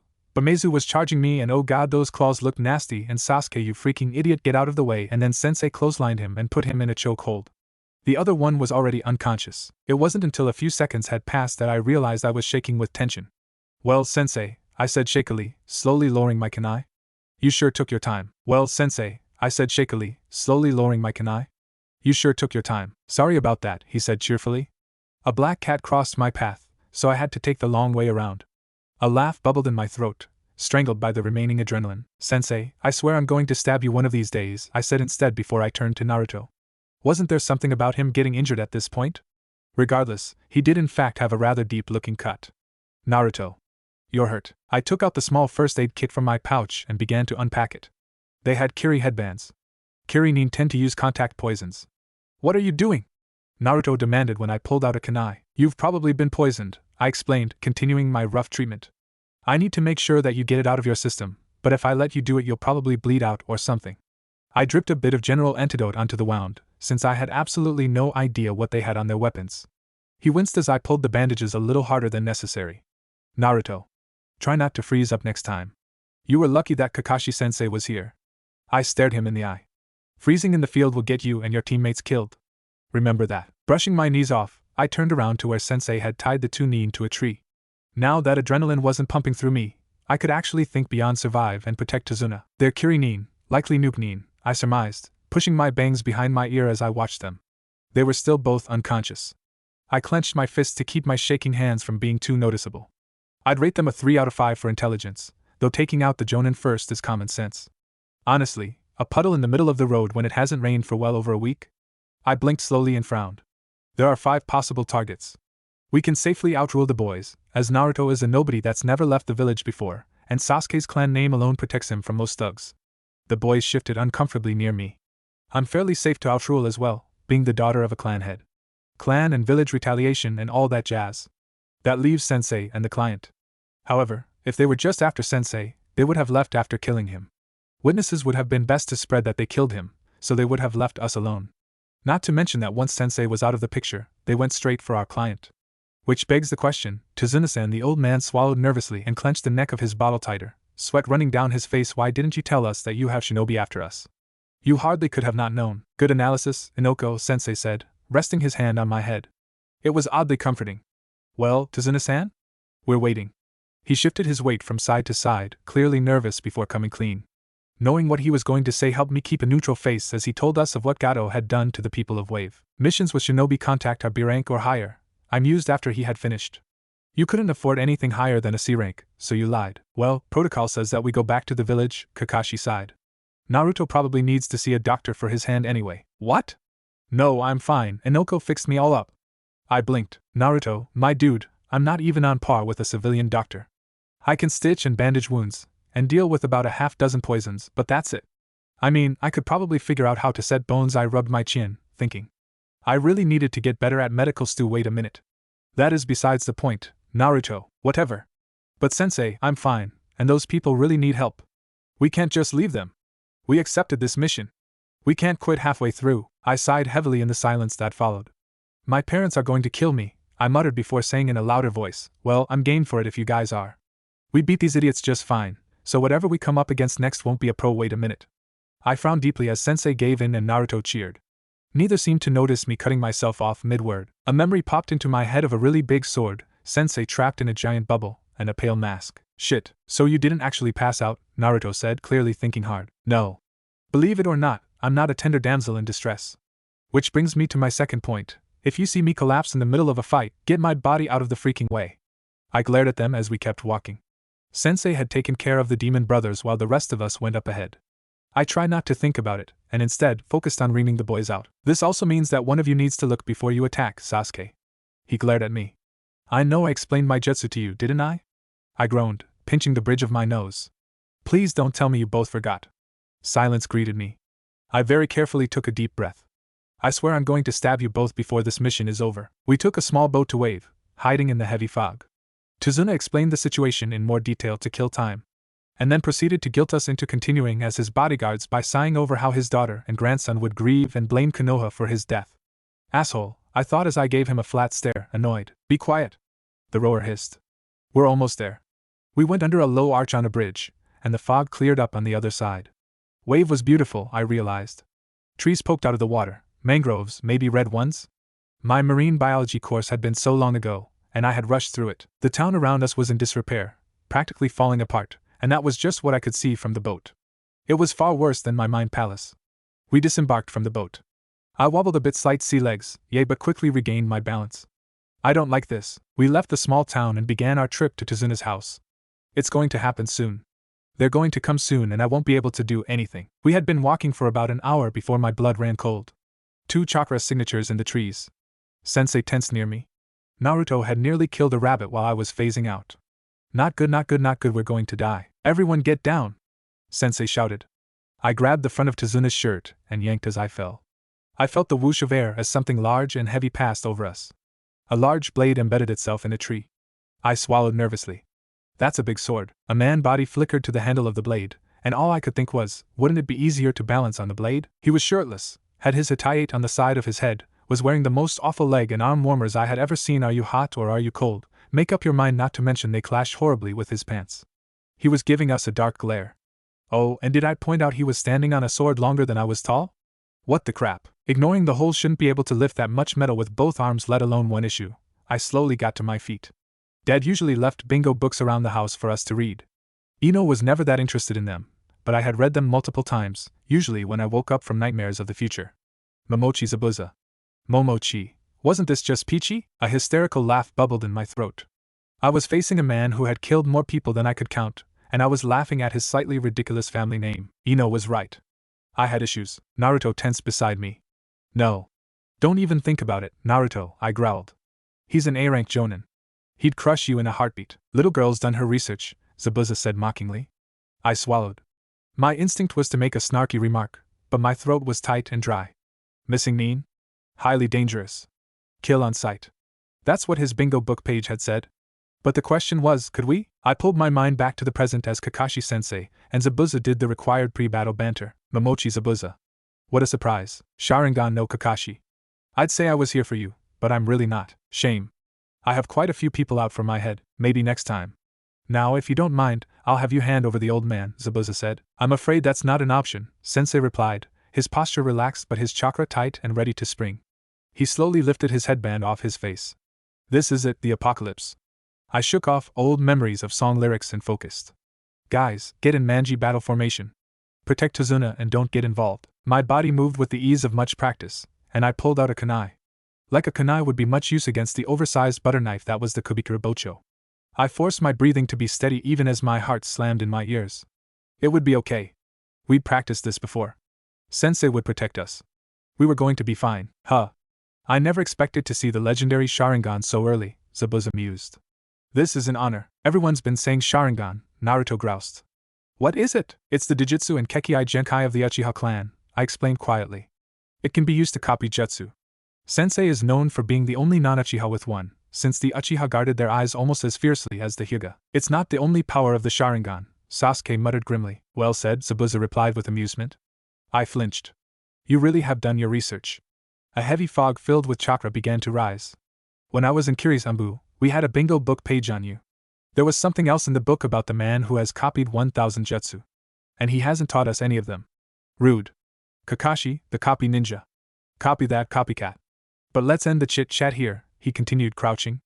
I need to kill that old man sooner rather than later. But it appears I need to kill you first, Kakashi. He grabbed his sword and landed on the water. It was back in its sheath, mist crawling out of the water to smother us in chakra as he made a hand sign with one hand and the other pointed up. Hidden mist jutsu, Zabuza said. That can't be good. I was right. The chakra in the fog was already wreaking havoc with my sensing abilities. Sensei, I said tersely after he vanished. He'll probably come after me first, Sensei said, as if that was supposed to make me feel better. It didn't. I'm going to assume that he's silent but deadly, seeing how he said he was in Umbu, I guessed. I did not like this at all. It was tense and stressful and I could barely sense Sensei a few feet away from me. He is a master of the silent killing technique, Sensei absently agreed. The name seems self-explanatory, I said, resisting the urge to roll my eyes. Dead before you notice it. I haven't completely mastered my Sharingan, so stay sharp, guys. Oh great, like a kunai, I muttered. The mist grew thicker, and soon enough I couldn't see Sensei anymore. 8 spots, rasped out of the mist. Larynx, lungs, spine, liver, jugular, subclavian veins, kidneys, and the heart. He listed them as casually as mother would read a grocery list. Now then. Which spot would be the best? Killing intent began to leak through the air, thick and burning. I felt like I was choking. No. No. Not again. Not again, oh God help me, I'm so small, why help please, I can't breathe, I struggled to pull air into my lungs. Sasuke. I blinked at the sudden sound. Don't worry. I will protect you three with my life. I will not allow my comrades to be killed. He partially turned and gave us an eye smile. I could feel the positive intent in the air. It was an odd thing, practically the opposite of killing intent. As dumb as the name was, it was definitely useful. I glanced at Sasuke, saw the kunai pointed towards himself. I grabbed at his hand. Between Sensei's words and the physical contact, something in his eyes relaxed. It's fine, I whispered. I wonder about that, Zabuza casually said from behind me. No. I had felt the flicker of chakra too late. I wasn't afraid to die. I had done it before. But Tazuna and Naruto and Sasuke, I couldn't, it's over. It's over. Not again, I thought numbly, turning as fast as I could even though I knew it was going to be too late. I wouldn't be able to save any of us, and it would be all my fault. There was a blur of white and a splash of water as Sensei stabbed the water clone and popped it. Zabuza instantly retaliated by cutting him in half, but Sensei exploded into water as well. What? I could still sense Sensei lurking around in the mist, honing in on wait, was that the real Zabuza? This was so confusing. There were two of them. Sensei was about to kill the closest Zabuza, but the second one grabbed him and threw him at the lake. Zabuza was there in a heartbeat, hands forming seals. Water rose up and closed around Sensei. I had read a few of Konoha's bingo books in the past, almost absently noting Kakashi's abilities. Been there, read the wiki page. But seeing Kakashi being captured this easily, even knowing it was going to happen, didn't ease the surprise I felt. It shouldn't have been this easy. On the other hand, though, Zabuza couldn't have given me a better target if he tried. He was just standing there. No attempt to defend himself. This was child's play. Guys, get out of here, Kakashi said with deceptive calm. He felt scared. For us. I clenched my jaw. He's no match for you. Take Tazuna-san and run. All due respect, Sensei, I replied, a plan forming in my mind. You'll have a snowball's chance in hell if we leave you. I don't know about the boys, but breaking in a new sensei is just going to be a pain. In a lower voice, I added, Naruto, can you and Sasuke tag team the water clone? What about Sensei and the real one? Sasuke asked. I'll take care of it, I said with a vague wave before grinning maniacally at them. Just keep the clone off my back. Jumping into the trees and crushing my chakra down, I found a somewhat safe spot for my body that was fairly hidden with a good line of sight.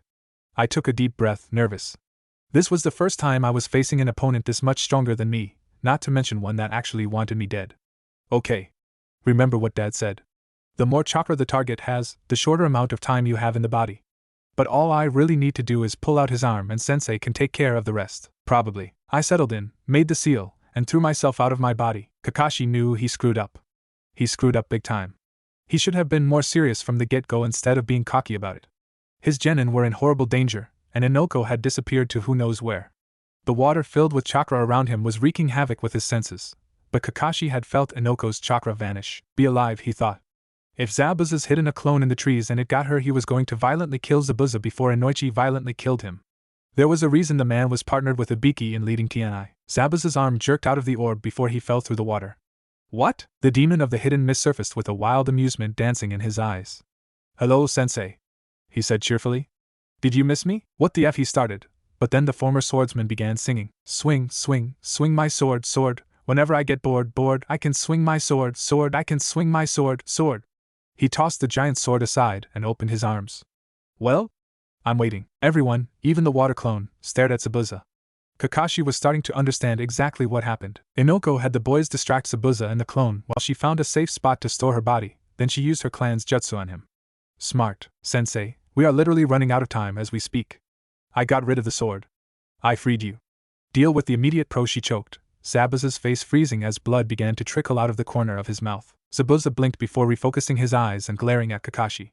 He yanked out a kunai and lunged at Kakashi again. Inoko had somehow lost control, and Okami on his mountain, he hoped that she was alright. He had to protect his students, and by Okami and Yama he would do anything to make sure they were safe. In the end, his Sharingan brought the fight to a close. Kakashi was simply faster than him. Combined with whatever wound he had gotten while Inoko was in control, the missing nin couldn't keep up. Ripping his throat out with a kunai brought him a bit too much pleasure. After checking to make sure he was actually dead, he pulled down his headband and began reaching out with his senses for Inoko. Chakra's too low, he thought grimly. Naruto, Sasuke, where's Inoko? Naruto very pointedly did not look at the bloody water as he glanced from his sensei and other teammate. She went into the trees and did her jutsu thing to Zabuza and freed you, he said hesitantly. Oi team, where's Inoko? Sasuke merely shrugged, though appeared worried. Kakashi took stock of his chakra levels. He had maybe 5 minutes before he crashed like a rock and sighed. Boys, stay with Tazuna-san. I'm going to look for Inoko. Inoko left a rather strong scent trail of old books and flowers, but just inside the tree line, Kakashi could smell the coppery tang of blood. No, there was no corpse. Merely a small puddle of blood on a tree branch and a glaring lack of one of his students. Kakashi placed a hand on the trunk, partially because he was dizzy from chakra loss. What have I done? Naruto was furious with himself. He should have sent a clone with Inoko. He should have realized what she was going to do and done something about it. She had asked them just that day to take care of her body when she was doing her jutsu, and he failed. He wondered if similar thoughts were going through Sasuke's head, if he even noticed Inoko's absence at all. Kakashi-sensei had passed out from chakra exhaustion after informing them that an unknown hostile had taken advantage of Inoko's defenseless state, and wounded and captured her. Now they were impatiently waiting at Tazuna's house for sensei to wake up. It was awful. Dobe, Sasuke said at last. Naruto bit his tongue against his retort, and merely glared at him. We ought to at least be thinking of plans to find and rescue Inoko. Get a head start on it. Why bother? She's gonna die anyway. Both heads snapped towards Tazuna's young grandson Inari, glowering at the boy. He was unfazed. Anyone who goes up against Gato will die, and if he gets you, he's not going to let you get away. Inoko's tough. Naruto snarled. It's gonna take more than some business punk dude to take her down. She's really smart too. Heck, she'll probably have already escaped by the time we're there. Inari snorted and walked away. Brat, he thought with annoyance. We'll be able to find Inoko, right? Uchiha Sasuke was not in a good mood. He was hardly ever in a good mood, but right now he was in a very not good mood. Inoko had been captured by an unknown. She was either dead or being held hostage. Either way, they couldn't do anything until Kakashi woke up. I'm still too weak, he growled. I didn't even notice there was an enemy. And Inoko is paying the price for my weakness. It had been a week since he lost his family, and he still couldn't stand the whispers and stares. It was his first day back at the academy after, and everyone kept looking at him. Normally he thrived off the attention that he wished came from his father, but today it was suffocating. Sasuke's glare was enough to drive them back. Most of them anyway. One of the Yamanaka twins, Inoko, maybe? Why did they have such similar names? Was being incredibly stubborn in her attempts to talk to him. The other one, the one that was always sleeping, eating, being sarcastic, or watching people with a slightly terrifying look in her eyes, appeared to sense that he needed some space and time to process. She was gently pulling on her twin's shirt, trying to get her to come away. When is Iruka-sensei going to come back? Sasuke-kun, are you sure you're okay? Ko asked. Her sister gave up and wandered over to Choji to snag a chip from his bag. I'm fine, he snarled. I'm sorry, I just wanted to. What? You wanted to what? Sasuke snapped. Just go away and leave me alone. He roughly shoved her out of his way and began to stalk to a different part of the yard. The other twin was in his face, glaring murderously at him.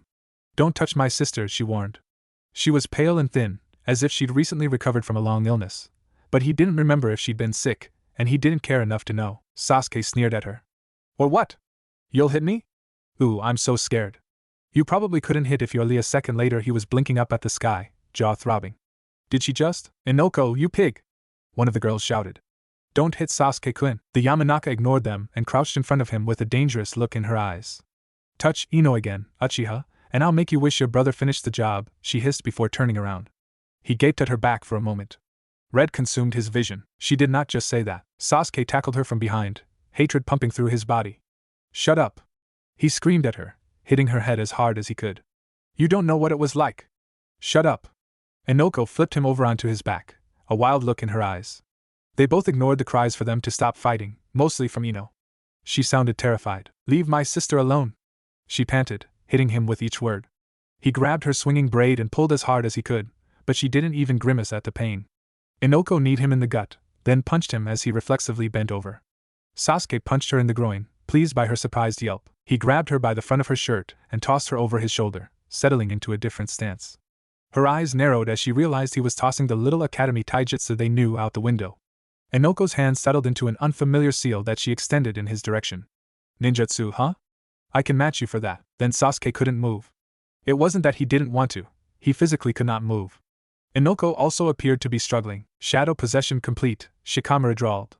His lazy tone was offset by his tense posture and a tiny bead of sweat rolling down his face. Stay out of this, Shika, Inoko spat, not taking her eyes off Sasuke. What is going on? Iruka shouted as he stormed outside, Naruto trailing him uncertainly. He took in the scene with a glance. Sasuke prepared to use more dangerous taijutsu, Inoko holding a Yamanaka hand seal, and Shikamaru holding them both in place with his clan's jutsu. Detention, the three of you. I've told you all before, no unsupervised jutsu at the academy. Shikamaru groaned and let his jutsu go. Don't drag Shika into this, Inoko sighed as she rubbed her face. He was trying to stop us. Please, sensei. Iruka raised an eyebrow. Fine. Inoko, Sasuke, I'll be seeing you after class. Inoko shot him a dirty look before turning away and walking into the classroom. Brat, Sasuke. He ignored Inoko and continued scrubbing the blackboard. Sasuke. Sasuke. Sasuke. What? He finally bit out, glaring at her. He had gotten detention because of her, ruining his perfect record. Not that it mattered anymore. Who was going to care? She had the courtesy to look not embarrassed, no. Regretful would be a better word. I'm sorry for saying that. About your brother. That wasn't cool. So sorry about that. Inoko turned back to the pencil she was sharpening. Sasuke watched her for a moment before returning to scrubbing. Sorry for shoving your sister, he muttered. If he had been watching, he would have seen the ghost of a smile flicker across her face. Truce? She asked without looking at him. Stay away from me, he warned. You're nothing but a pest. Fair enough. But don't you like me, Sasuke-kun? Sasuke recoiled from her, horrified. Not her too. Inoko batted her eyelashes at him a couple times before cackling. Yeah, don't worry. The chances of that happening are. Inoko stared blankly into space for a moment. Meh, who knows, I suck at probability. But it's not happening. Wouldn't want to marry a pig girl like you anyway, he muttered. The first thing I was aware of was the sharp pain in my right side. I hissed slowly through my teeth as I opened my eyes. It hurt almost as bad as cramps I used to get a lifetime ago. I was in a wide stone hideout of some sort. Not underground. I could clearly hear the wind rustling in nearby trees. I had been in Zabuza's body, hadn't I? I was helping Sensei fight him when I had been thrown back into my own body. Then pain and a white mask hovering over me before darkness. You're awake, a feminine voice said softly. My gaze snapped over to the hunter Neen sitting in the corner. Speak of the devil. Don't bother struggling, you've been thoroughly secured. We both sat there for a moment, sizing each other up. I'm thirsty, I said after a moment. You killed Zabuza-sama, he said flatly, ignoring me. I didn't lay a hand on him. You and I both know that you don't have to touch someone to kill them, Yamanaka-san. I didn't kill him. I merely briefly controlled him to free my teammate Haku. He pulled back in surprise for a second before removing his mask. Haku was incredibly pretty for a boy, but his good looks were marred by the haunted and grief-ridden look on his face. I almost felt bad for him, remembering how devoted he had been to Zabuza. Almost. How do you know that name? He asked quietly. I didn't flinch. I have a habit of knowing things I shouldn't, I replied flatly. You're an odd girl, so I've been told. We made a weird pair, one of us free and the other tied to a chair, staring into each other's eyes. Why am I here? I asked after a second to break the silence. We had been instructed at the academy that in the event of being captured by the enemy to find out everything we could without endangering our lives. Information was useless if you weren't alive to tell it to someone. I presume I'm your hostage? You would be correct. We sat in silence for several seconds. I could only guess as to what Haku was thinking, but my own thoughts were occupied by escape plans and the like. Why didn't he just kill me? Why take me hostage? Information? Eventually I decided to fall back on my upbringing. I'm sorry, I said quietly. Haku barely glanced at me. For what happened to Zabuza? Haku frowned. Why do you apologize? Because we're the same. Taking in his surprised look, I pushed on. Zabuza was your precious person. You would have died for him, and even now you're carrying on the mission he chose, correct? I had a choice here. Zabuza had died, meaning that certain things were fixed in time. This in turn meant that Haku would likely die as well, probably by Sensei's hand. In the end, this information would remain safe. I closed my eyes and inhaled deeply. I see things. In my sleep. Things that haven't yet happened, I said slowly, careful of what I revealed. Hopefully, if he did tell someone and it became public, it would be disregarded as mad ramblings. The things I see, the future I see, isn't a good one. I'm trying to change it. One of the things I see is my father. Haku made a non-committal noise. Well, he was listening at least. That was something, right? I took a steadying breath and continued. So, I also have an important person I am trying to protect. Many important people, actually. Zabuza was one of them. Unfortunately, not everything can be changed. You still could have tried, Haku said in a low voice. Maybe. But some people mean more to me than others. His head snapped up, anger in his eyes. Would you have done any differently in my place? I asked. The anger faded from his eyes as he visibly lost steam. I glanced down at my aching side. Judging by the state of the congealed blood, Haku had stopped the bleeding, but it still hurt like a mother. Slowly taking a deep breath and focusing on the sharp stab of pain, I began to work through what I knew of Haku. I couldn't afford to go unconscious to drop into my mindscape to revive my memories, so this would have to do. He was loyal to Zabuza to the point of jumping in front of a Chidori. He had intimate knowledge of herbs and healing techniques. Prove it. I opened my eyes in surprise. His face was a calm mask devoid of emotion, but I could sense the turmoil in him. Prove it? I asked, trying to buy time. Prove to me that you do indeed see things. Well, if you untie my hands, Haku laughed harshly. Don't take me for an idiot. I know that Yamanaka need their hands for their jutsu. Well, there went my plan of disabling his mind and untying myself. Did you really think that I would let you go after telling me that you had mystical visions of the future? He asked incredulously. I was an idiot for thinking that you might actually be telling the TR. You were so proud of yourself that day, I said in a low voice, not looking at him. He froze. Finding out that you had those powers. You went to show your mother, but she was so angry for some reason. Impossible, he whispered, recoiling from me. I met his eyes as I continued. I could see the pain in his eyes, but I couldn't stop. She hid you, didn't she?